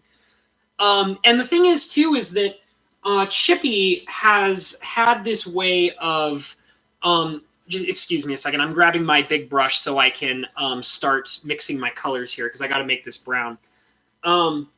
Chippy has this very interesting way of he's very good at doing both digital art as well as painting. And you can always tell when he does painting and when he does digital art. But the thing that makes him really amazing is, and it's hard to tell sometimes, is when he does a digital art piece that is also an enhanced version of his own paintings. So, like, he'll paint something and then he'll change it he'll change it in digital. And it's absolutely amazing. It gives you this much deeper perspective into the art world where you feel like that art is art, and it doesn't matter what kind of medium you're using. And he takes it so far to the point of where it's like, well, I can use both mediums. Oop, okay, I just made a big mess. So my yellow decided to explode out of the tube, so now I have all this yellow all over the place. Okie dokie then. Well, that's something I'm going to have to deal with later. But yeah, it's interesting because he does this artwork that is a combination of painting mixed with digital art. And I feel like that's not something you see very often. It's very common that artists will do one or the other. They'll either do all digital art or they'll do all painting. And I mean, obviously there's other artists that do it as well, but it's very far and few between. And Chippy is he just has this amazing way where you can look at a piece of art that he's done and you're like, it's so beautiful, but it looks so mathematical. Like, it doesn't look like it's digital. It literally looks like that you could translate his artwork into a math equation, as weird as that might sound. I don't know what other way to try and explain that other than saying exactly that. Like, you can look at his, oh my god, this brown is everywhere. I probably made way too much brown. Okay, whatever. So he just has this interesting way where, like, if you look at like his Esper artwork, like, you can look at the basic lands and you can really see it. But another one is like the card Master Transmuter, if any of you have ever seen that. The Master Transmuter is just this spectacularly beautiful piece of art where it's just this absolutely stunningly beautiful woman. But what makes her so interesting is her lack of humanity. Like, and you can see that was a very important part of the artwork when Chippy was designing the artwork for the Master Transmuter. That the absolute beauty of the woman is contrasted by the fact that she is one of the most absolutely inhuman creations you've ever seen. Like 3/4 of her entire body is made of metal. She's a giant metallic woman. And if I recall, the only thing that is human left within her is her hands and the upper part of her chest and her head. And everything else is made of this mystical, magical metal. It's made of the filigree that the Espers use. And it's like you're looking at like a carefully calculated magical robot woman, like this new type of like life form built out of flesh and metal that's not quite the level of flesh and metal like the Phyrexians are, which is like, it's like Phyrexians are polluted and nasty and disgusting, but the filigree and the beauty of Esper is the beauty of perfection within metal and the perfection of mortality through the use of magic metal. And the thing that makes Chippy so interesting with that particular art style that he would do is the fact that some of the greatest Phyrexian artwork is Chippy artwork. he did a lot of Phyrexian artwork. That was his jam. Like, if you go back and look at one of my favorite pieces that Chippy would do is called Mishra's Bauble. And, sorry, grabbing another brush. I spent all this time mixing while I've been telling this story. Chippy, if you go back to, I believe it was Cold Snap. Cold Snap had a card in it. It was a 0-mana artifact called Mishra's Bauble. Now, if you ever get a chance to see a magnified version of the Mishra's Bauble, it is one of the single most intricate Phyrexian designs I've ever seen. Absolutely stunningly beautiful, but it's like this weird beauty in pure evil. It's like as if he's able to present to you the concept of the beauty of evil. Like, as weird as that's going to sound. And he just has this amazing way of presenting that idea. And so what makes him this amazing artist to me is that he could show you the disgusting evil of the Phyrexians and their concept of the mixture of flesh and metal to a point of disgust and true evil and pure evil. But he could also turn around and show you the flip side of that, which is the beauty of flesh and metal, which is, like I said, what the Master Transmuter is. It's this beautiful creature that is this disturbing sort of android creature, you know? You'll all I'll go ahead and say, you'll probably notice that my brown is way too bright. So let me go ahead and address that.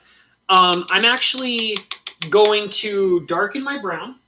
What I'm probably going to do is, I'm not sure if I'm going to try and lay out this brown more, or if I'm going to try and mix it with some other colors.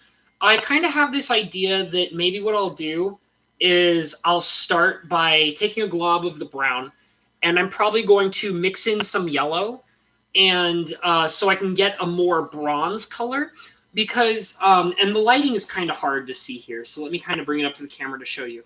So up here in the corners here, you can see that off to the side where the light is bouncing off of the dragon's booty, it's kind of a bronze color.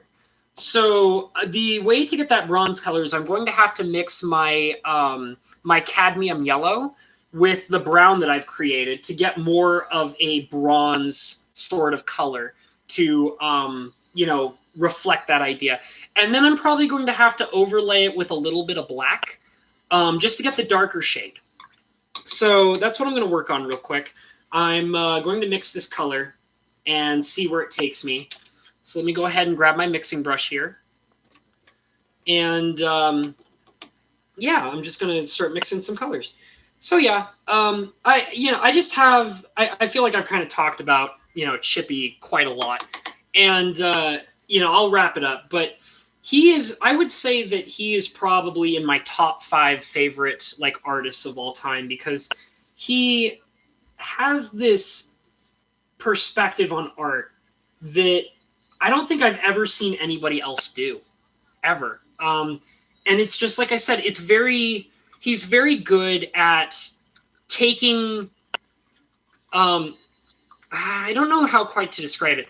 It's like he applies this almost artificial perspective to his artwork that makes it look like it was mathematically designed to look the way that it was. And he does that very well when he does Phyrexian artwork, and he does that even more amazingly when he's doing Esper artwork. And there's some other pieces that he's done that I very much enjoy. He's just a very, very talented artist, and I actually have a special collection of Chippy art pieces. Yeah, this brown's not quite the right color, so I think I'm going to have to add some more yellow to it. And I just respect these artists for what they do, and they just fascinate me. It's interesting because there's a couple of artists that I actually follow on DeviantArt that are also magic artists. You'll actually find if you hang out on DeviantArt a lot, like I do, And I mean, yeah, I'll go ahead and admit, DeviantArt doesn't really exactly have the most spectacular reputation. The meat of the stream. Oh no, you're still here. It's all good. Actually, to be honest, Wild Goat, I'm about to get into the serious meat, the meat of this dragon, if I do say so myself. About to dip very heavy into this dragon meat. But yeah, I know that DeviantArt doesn't exactly have the greatest reputation of all time for art websites. One of the big issues that DeviantArt has a lot is they have a lot of really weird porn on their website. It's very weird. And I mean, it's very easy to ignore it and skip it and filter it out. But if you can ignore like all the weird porn on DeviantArt, you'll find that there are some very interesting artists on DeviantArt that are very good at what they do. I follow all sorts of different artists on DeviantArt, and some of them are in fact. Oh yeah, yes I am. I've been painting like a crazy madman. I know I'm not. I'm actually, yes, the last stream I did, I was talking a lot more about the actual painting and the processes I was doing. I'm actually not talking as much about the processes of this one because I feel like I went over so much in the first stream I did that I can kind of lay back a little bit on the actual process, and you guys can actually kind of see what I'm trying to do. It also has to do with the fact that this particular art piece doesn't have a lot of complex colors and a lot of complex shading to it. Most of the stuff that I've been doing is on this particular. It's just because of the art. The art, like I said, it's not my most favorite piece of art, and it's very simplistic. So I don't have to really talk about all of the weird things I'm trying to do to get this art piece going. Yeah, and so I thought I would just kind of spend this stream talking about art in general, rather than talking about specifically what I'm working on. But yeah, I follow a lot of different artists, and DeviantArt is this really great website. That is actually a lot closer to what I need. Yeah, that's a good color. This is the brown with the cadmium yellow mixed in. And I'm already noticing that it's giving me more of a bronze color, which is actually what I needed for this dragon booty that I'm painting. So yeah. But yeah, DeviantArt has all these artists that are very good at what they do. And there's a lot of magic artists that actually post their artwork on DeviantArt. And one of the artists that I watch and follow on a regular basis on DeviantArt that I feel like I should have brought up earlier is Mr. Seb McKinnon, who is a fantastic artist. And the cool thing about Seb McKinnon is that he is so damn talented that I feel like he's one of the few artists in Magic the Gathering that can get away with doing whatever he feels like. He can do whatever he wants with his artwork. And Wizards of the Coast is like, oh my God, give it to me, Seb McKinnon. Give it to me. It's amazing. He's like, you're so talented. Just give me all of your artwork. And so yeah, I actually follow Seb McKinnon on DeviantArt. And, he is just, oh God, he's so spectacular. Like, for example, something that I know about from Seb McKinnon's artwork that I feel like not very many people would actually know about. I'm going to bring this up right now, and I bet none of you ever actually knew this. Did you guys know that Seb McKinnon did a special altered art piece for Stasis? Classic Stasis. He did his own interpretation of what he believes the artwork for Stasis should be. I actually have it. I love it so much. It's so beautiful. And I literally love it so much that I saved it on my profile as one of my favorite pieces of artwork on my DeviantArt profile. It's absolutely, like, if you guys get the chance to go over to my DeviantArt and just kind of flip through some of the pieces of art that I've saved on my profile, look at the stasis that Seb McKinnon did as his own personal interpretation of what he believes stasis would look like if he was able to do it.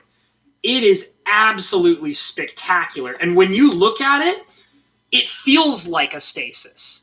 Like, you can literally look at his interpretation of what stasis should be, and you would look at it and you'd say to yourself, oh my God, that's what a stasis would look like if it actually existed. This is it. This is what it would be. Seb McKinnon did it. So, I mean, I get the impression, though, that he wasn't commissioned for it. It wasn't like a art piece that Wizards of the Coast said, hey, Seb McKinnon, we want you to paint stasis for it. No. It's definitely not that.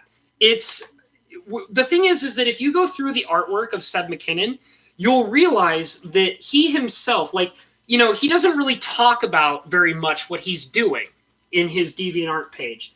But you can tell based on the pieces of art that he chooses to do that are not commissioned to him, he has a passion for Magic the Gathering. He really does. And you can see it in artwork. He'll literally do it's very common for Seb McKinnon to do an altered art piece for a Magic card because he just wants to do it. Like, it's not because he was commissioned to do it. Nobody's paying him to. I mean, it's possible maybe somebody paid him to do it. I just know it's not Wizards of the Coast. But he literally just does it because he loves it. He literally loves it. And when you look at his version of Stasis, you can see the passion that he has for Magic the Gathering and the card itself in the artwork. I even remember one time, you know, when Mike Hatcher was talking about Seb McKinnon's, I think the card is called Do Unto Evil.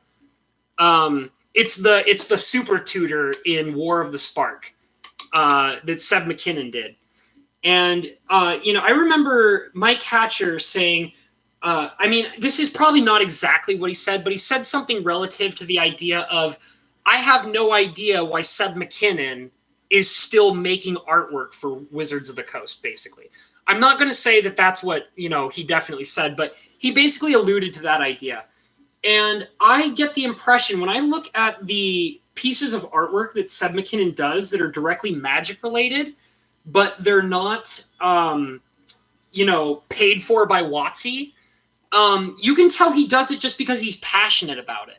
He's just really 100% passionate about Magic the Gathering. He does it because he loves it. And I feel like that when he does get commissioned by Wizards of the Coast for artwork, yeah, he could take his artwork and do other great things with it. And I'm sure he does. I would actually be more surprised. Hey, welcome back, Bouchers. I would actually be more surprised if Seb McKinnon wasn't getting paid by other companies in other ways for his artwork, because he's amazing. Like, there's probably a lot of companies that probably use his artwork for various different reasons. I mean, I'm not aware of them, but I feel like it's probably something that he does, in fact, get paid for in other places. But the reason why he sticks to making Magic artwork, I feel like a lot, is because you can tell with his own artwork that he is genuinely passionate about Magic the Gathering. And like I said, if you were to go and let me see, I'm trying to get a better perspective. Okay, I need to stop for a second because I'm actually getting to this spot on this dragon butt where I have to actually pay attention to the perspective of the angles of the dragon's body. So I'm going to stop for a second and take a look here. So let me go ahead and explain what I started doing. So obviously, as you all can tell, this color of brown is way off. And I do know that. I only wanted to use this color of brown to get the copper color, which is very obvious in the lighter shades up here at the top. So that's what this copper color of this dragon butt is doing for me. Now it's going to be darkened using black. So the black is going to be done in very light shades very carefully. Now, I had to stop because I have to actually try and figure out the angles of this dragon.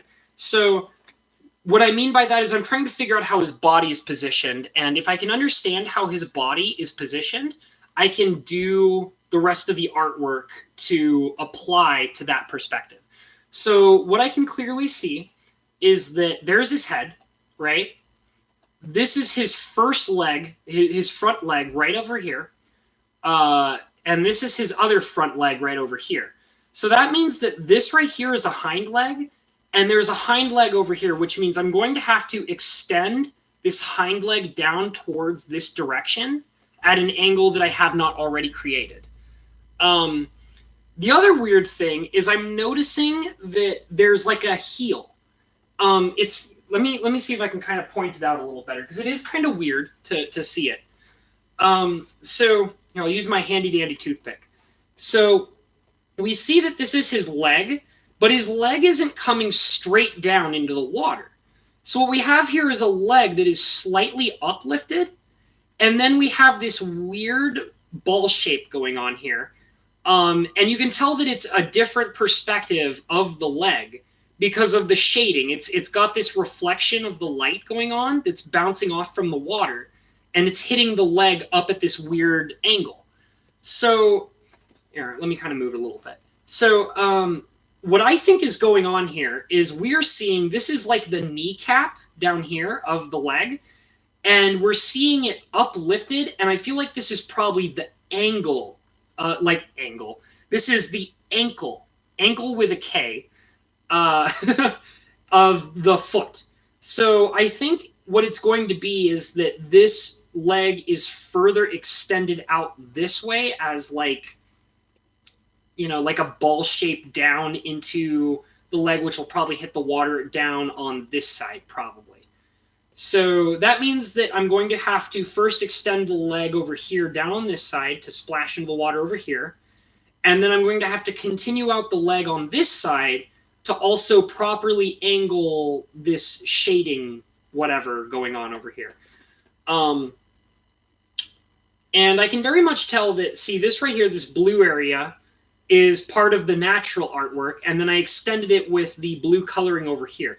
So that means that all of this area, like this whole corner that's still gray, is going to end up being a sky blue color, like the rest of the sky down in this area and over here. So that's kind of what I'm looking at right now. So let me go ahead and start back up what I'm doing here. You know what? Before I jump into this, because I did need a minute to kind of think about that, I have a water bottle that's empty. So I'm actually going to grab some water really quick. It's not going to take me very long. It's very hot in my room, and I'm very dehydrated. So I'm going to go grab some water. It's just going to take a second. Be right back, guys. Give me 1 second.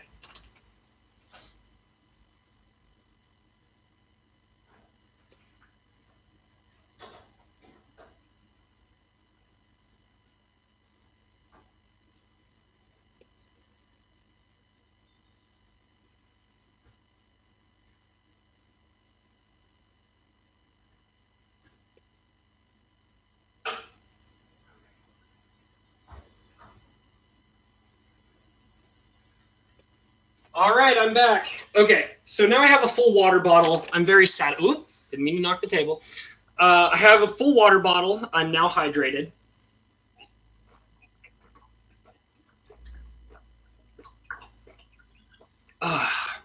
Delicious. Okay, ice cold water. My favorite, well, one of my favorite drinks. I always say I have 3 favorite drinks. My favorite drink is coffee. My second favorite drink is water, and my third favorite drink is milk. That's pretty much all I ever drink. Coffee, water, milk. I also like to think that I'm a lot healthier because of it. All right, so let's get back into this. So I'm going to be working on these legs and this awkward ankle.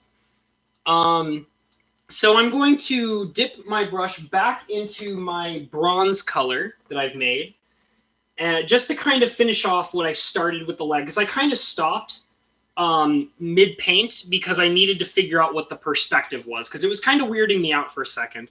I was so focused on what I was talking about that I wasn't really thinking about the particular perspective that was going on in this piece. So now I'm basically extending this out across like this, just to kind of really apply it so that you can, get an idea that it's more like an ankle. So that looks good. And it's okay that it's really light. It's not that big of a deal. So I'm just going to redip the brush, and now I'm going to be extending this leg out towards this way, like so, just like that. And I'm filling that in real quick, nice and easy. And I'm going to also go over all the brown that I have already used here with another layer of brown, just to really thicken up the color, make it look a lot more lush. Making some food, Cinder? All right, I feel it. Yeah, that's another thing that I think is kind of nice about how I've set up the stream here, is it's good to just listen, Just hang out and listen for a little bit. I actually do that in your streams too sometimes, Cinder. Like, sometimes I'll just kind of, like, when it gets really late in the night, I was doing this last night. I got myself all ready for bed, and I had your stream on, and I was listening to you play away, and I was starting to doze off because I was just sitting there listening and nodding off and such. Not to say that you're boring. It's just, it was late at night, and I was getting pretty sleepy. I had a long day at work that night. So it was just kind of nice. I kind of like being able to go into a stream to kind of unwind and just listen, And I mean, I was trying to, I did actually enjoy watching it and such. But sometimes it's just nice to be, like, there's a lot of streams that I watch where I treat them like a podcast, like I'm just here to listen. Yeah. And because, sometimes it's, like, for example, when I'm watching a Let's Player, because I do watch lots of Let's Players. And obviously you would understand that, Cinder. You're one of my favorite Let's Players. So I watch a lot of Let's Plays, and sometimes I just treat it like I don't really care about the game. I just want to listen to what the person is saying, And that's also, like, one of the things that I mentioned in the last stream I did was that when I watch people like Mike Hatcher and I watch people like Cinder and a couple other people that I watch, it's not that I'm necessarily interested in exactly what they're doing. It's that I'm interested in what they have to say. So if the person themselves is boring, I'm just going to not watch it. That's just how it is. I'm not going to watch you if you're boring. I'm very picky about the Let's Players that I watch. So, take that as a compliment that I don't find you boring, Mr. Cinder. Because I'm very picky about the streams I watch. Okay, so I'm very, let me just add a little bit more bronze to this side right over here. Because it's just a little gray on this side, just a little bit. There we go. That's nice. Okay, that's pretty good. I like it. I can dig it. Okay, so now I'm actually going to start applying the black color to the legs to kind of make the bronze a darker color, so it doesn't have that weird bright bronze brown color, because we need to stop that. So I'm going to dip back into my black here. And as I've told you guys plenty of times, whenever I use my black, I'm not trying to use it intensely. So I rub the majority of my black paint off onto my palette. And I'm just going to kind of carefully, very, very carefully, I'm just basically going to streak it all across this brown area. And I'm immediately seeing that I'm getting the right color. It's definitely looking pretty good on this side. So I'm getting a little bit more black. The one thing that makes it tough when you're using black in the way that I'm using it is you'll notice that your black will dry very quickly. Very, very quickly. like it literally will go as fast as you use it. But that's okay because we know that the reason why it's doing that is because we're not using very much of it. You just have to be very quick with it, and you have to use it like a lot and very quickly. Well, when I mean a lot, I mean as in you have to dip many, many times a lot, not use a lot of the single color on your brush. You don't want to do that. So I'm going for another dip and rubbing it off on my palette and bringing it over to my painting, and I'm applying it once again. There we go. That looks a lot nicer. Yeah. And you'll notice right off the bat that actually that is working pretty well. It's not too dark. You don't really feel like that it's like actually black. It just looks like it's getting into a darker shade of bronze. So I'm also, another thing that I'm doing too is I'm taking the paint that's over here and I'm spreading it over to this side because I actually do want to make sure that that paint is very thin. Because if it's too heavy, it'll just come out way too dark. So I'm just kind of spreading it. And now my brush is dry, so I'm going to dip it again. And I'm going to throw it back into the black again. There we go. And nice and easy, we're just going to go ahead and throw that right back on there. There. There we go. That's looking pretty nice. It's looking pretty nice. Maybe not quite dark enough. I might have made my brush just a little bit too wet. Just a smidge bit too wet. And that's okay because what's nice is that when it gets really wet like that, all you have to do is just keep spreading it. Like you go back to the wet spot, dip your brush into it, and then spread it out in other areas that are drier. And that'll allow you to thin the paint as well as get that color spread out more in general. That way you use less of it.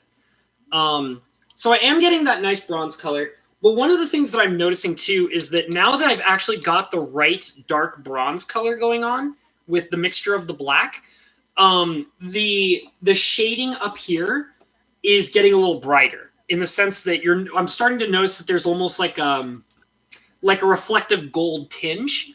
So I'm going to keep basically, like I'm keeping that in mind. It's something that I'm noticing. I'm going to keep applying the black to all the angles over here to darken it. But once I finish doing that, I'm going to actually dip my brush back into the cadmium yellow.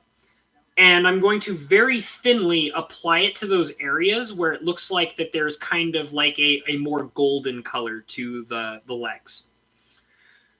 So I'm just bringing that up because I want to keep it in mind. But until I actually do that, I'm just going to keep on applying this black in here. I'm also noticing now that my brush is getting dry again. So that's a secret. Wet brush is your friend. Dry brush is your enemy. All right, and dipping that back in. And I'm just going to keep doing this. So let me get back to some of the stuff I was talking about earlier. One of the things that I really respect about Seb McKinnon, especially when I'm following his artwork, and I was mentioning this earlier, is that I feel like he's one of the few artists who can, and it's not simply like, he's one of the few artists that can get away with doing most of whatever he feels like. And it's kind of a situation where it's because Wizards of the Coast knows he's talented. They know how talented he is. And because of how talented he is more allowed to express that in his artwork. And Wizards of the Coast will, buy it. And they will find a way to use it. And I feel like we saw that, like, no matter how weird it can get, because let me tell you, if you actually hang out in Seb McKinnon's Deviant Art page and you look around at his art, some of his stuff gets really weird. But I feel like that also another thing that really can show that is if you look at his artwork for, like, take any Seb McKinnon artwork from Modern Horizons, okay? Look at it. Like there's that, I'm sorry, because I don't really know the Modern Horizons art very well. by name, I mean. But an example that I can give you is he did that weird artwork for the blue card that shows like two wizards, and like if I remember correctly, the artwork shows like one of their heads is exploding with water, and like the other one has like water flooding down from his face. And I can't remember at all what the card is called or what it even does. But the artwork itself stands out. Like, it's really unforgettable. It's so weird and abstract. And it's like, you know, it was repurposed artwork in Modern Horizons. Like, I mean, in fact, actually, I would almost say that based on what the spell does, I almost feel like it's one of those things where they built the card around the art. Like, in other words, they're like, okay, we really need to use this art for something. Let's take this card that, like, we can't possibly, you know, really define, and we'll just apply this piece of art and then tweak the card to fit the artwork, you know? And I mean, Submikin has multiple things like that. Like, he also did that weird, that really weird spirit card, where it's like, it showed the spirit, and his head was like the sun, and there were like zombies like walking past the spirit or something like that. And it was like a spirit lord card. I don't even remember the name of it.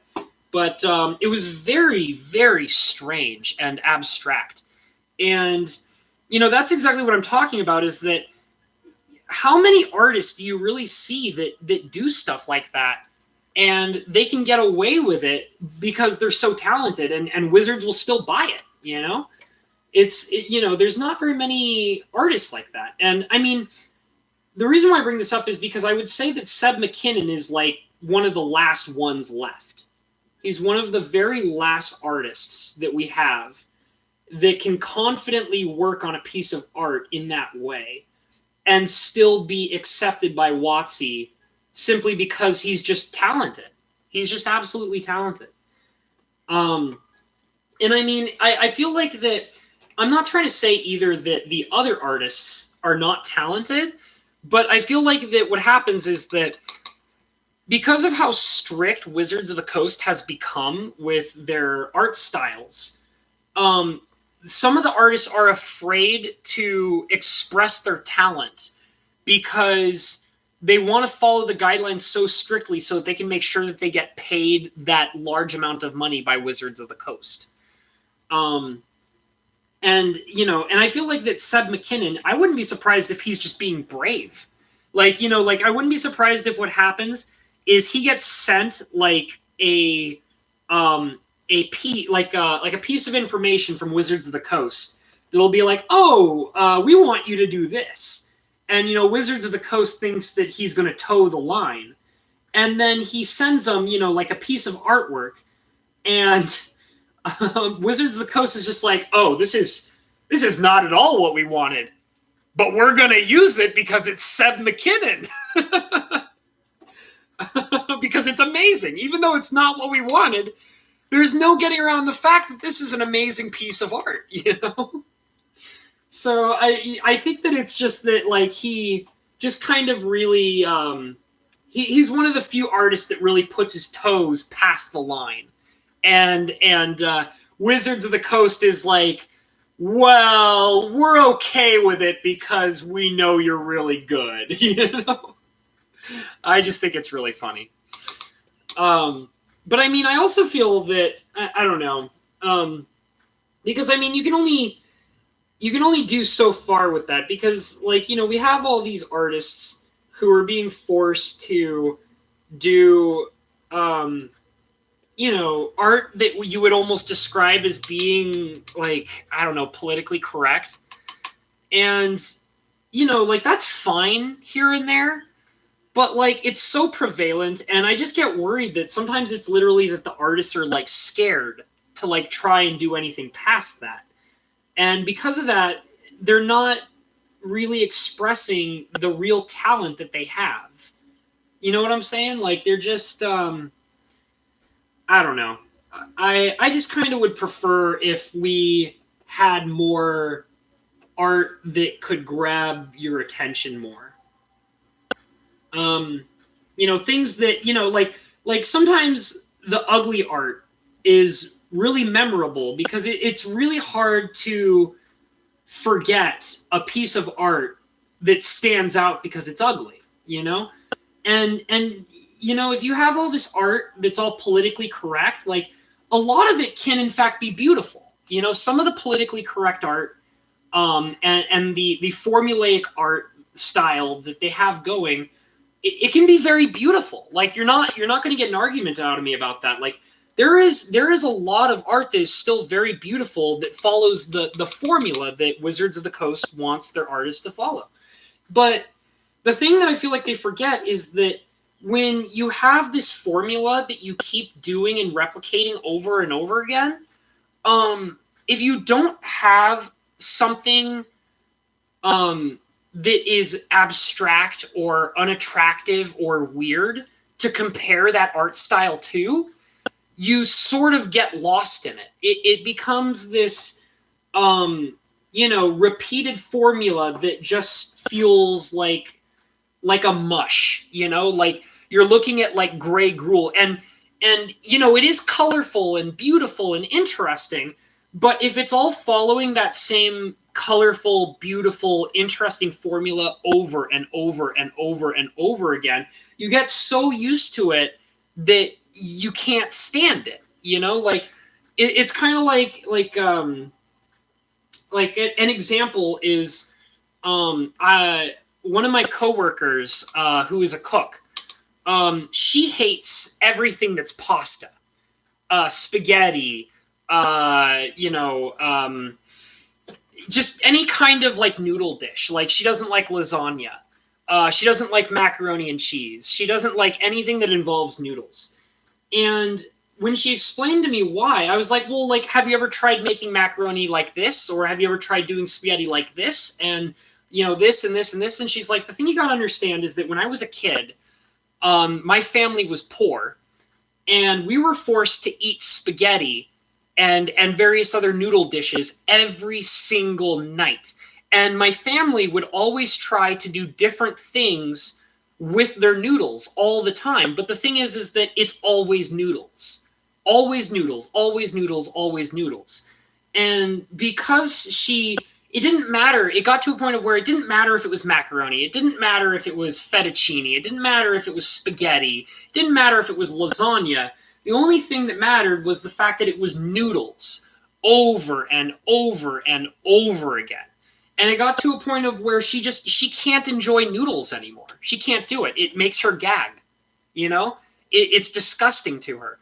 And that's, I feel like, what is happening with artwork a lot in Magic the Gathering is it's just this same thing over and over and over and over and over and over and over again. And you need to have the weird, interesting art that really stands out.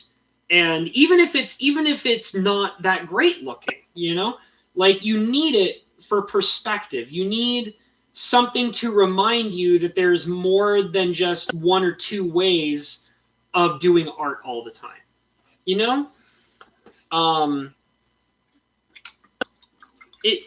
I like I said, like we need more mold demon.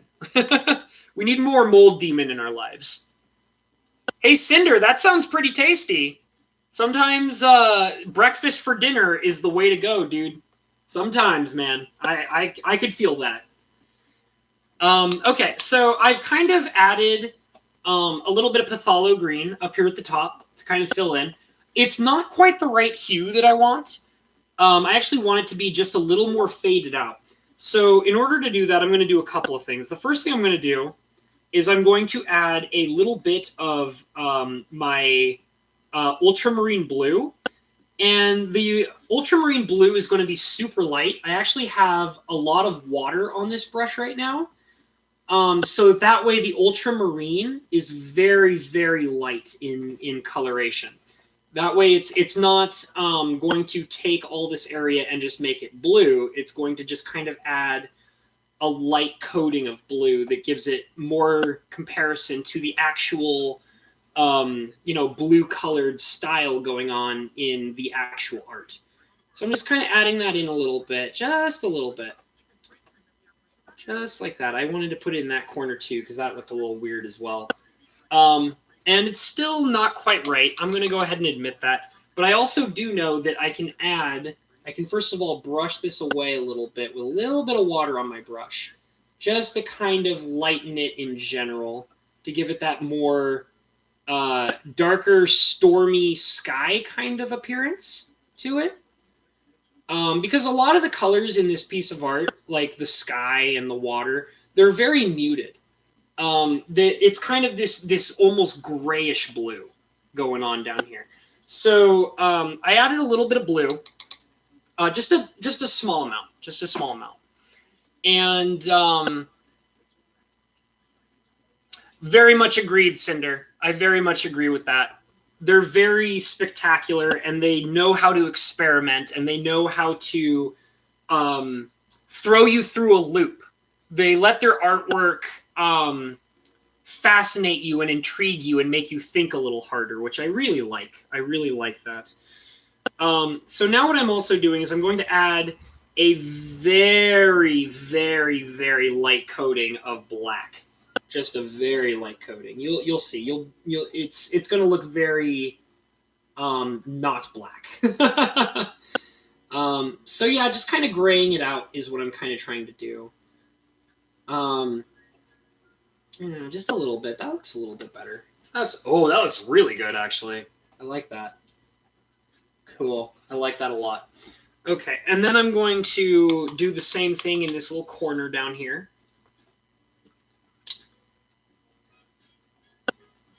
Okay. And just kind of throw it along the side there, very lightly, very lightly. Yeah, that looks pretty good. It gives it that kind of the grayish, stormy appearance, if you know what I'm talking about. I'm going to actually also hit it with my wet brush just to kind of spread that color out a little bit more, simply because it was just a little bit too dark, just a little bit. And that is very close to what I want. That is very close to what I want. So yeah. And then the next thing I'm going to do is much earlier when I was working. Oh, I didn't even notice that. I'm going to. That's very well. Is that really that bad? I can't tell. I'm going to actually. I'm going to go over a line up here at the top because it's very. I didn't notice it until now. I guess I just wasn't paying attention enough. But it looks like my bronze color didn't quite extend down enough. So I'm just going to kind of overlay this line down here, up here, because it had a lot of gray showing through, and I don't really like that. I don't like that at all, not one bit. So I'm basically just kind of throwing that down, covering it up. And the thing is I'm also kind of going over the border that I don't want to go over, but I also am keeping in mind that I can just hit it with my toothpick at the end. So that's why I'm being more comfortable with, going over the border right there. So that looks much better. So now the next part is I'm actually going to jump into my cadmium yellow, which I mentioned earlier. I basically said that there was like a golden hue to the dragon's limbs that is kind of like reflecting off of the water almost. So I'm going to add just a little bit of cadmium yellow that's going to be used as like a gleam, I guess you could call it. Oh, it is? Oh no. Oh no, not the weird sound thing. I thought I was doing so good. Why? All right. Well, if it's anything like it was last time, it'll go away soon. So I'm just kind of, basically I'm adding the details to make the limbs look a lot more realistic by adding the cadmium yellow, which is basically going to give a yellow gleam to the limbs and make it look like it's actually part of the dragon's booty. So I'm just kind of adding it here and there, and you'll notice that it's going to be very light. You're only going to be able to really see it when you're like looking directly at it under a proper lighting, but it is going to give you that appearance that it is in fact, gleaming off of the water. So there we go. And then I'm going to apply it over here as well, just like that. I got my face really close to this thing so I can make sure that I'm doing it right. And it actually looks pretty good, I think. I think it's looking pretty nice. It's definitely giving me the appearance that it's got the, like there's like wrinkles. And after the second hour of streaming. Interesting, that's good to know. That is actually good to know. Maybe it's like, I don't know, changing the bandwidth or something. That I don't know. I actually have no idea what really causes that, but it's starting to become a major issue, and I'm starting to wonder if maybe it's only apparent to people who are actually like streaming for long periods, like I am lately. But I don't currently really know how to be able to handle it because it does seem like it's only something that, you know, it comes and it goes. So I'm not totally sure yet what to do about it. I might just have to try and get used to the idea of maybe making my streams shorter, but I'm not totally sure yet. I don't even know if there's a like. All right. Well, I will say this. There is some good news. I'm actually almost done with this. I'm starting to feel pretty comfortable with how it's coming out to be right now.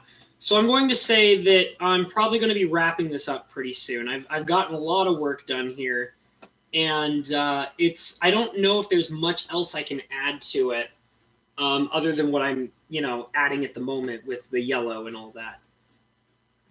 So let me just kind of get these going here, and there we go. So yeah, I have here basically my yellow, which is basically it's just basically adding a reflection effect towards the skin. That looks pretty good, I think. So let me kind of bring it up, and you guys can kind of tell me what you think so far.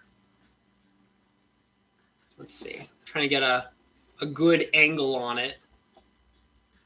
As you can see, I have kind of this yellow hue going on along the sides that are kind of defining the wrinkles. And you can see how it merges into the artwork along the sides here. You can also see it very apparently over on this side, with it coming up along the ankle and then drifting along over into the side over here. Okay, that's good. It stopped. Awesome. Yeah, I don't like that. I'll have to look a little deeper into it.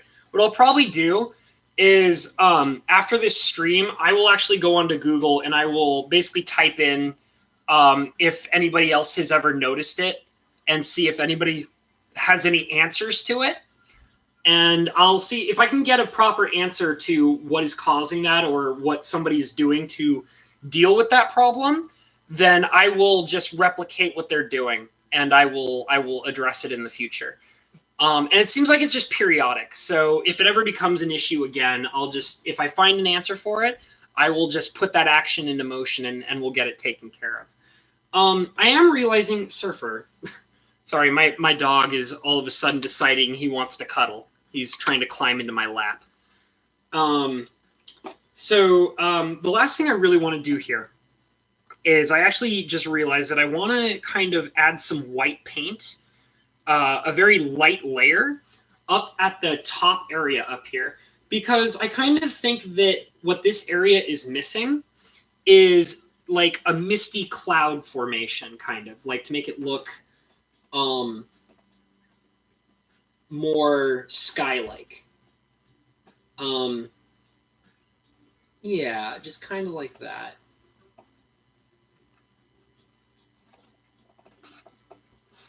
And also that kind of helps with the grayish color as well. There. I think that looks really nice. That kind of makes it look more sky-like, don't you think? Just a little bit, with that little grayish kind of thing going on right there. Oh, yeah, probably. He might. It's been a little bit of time.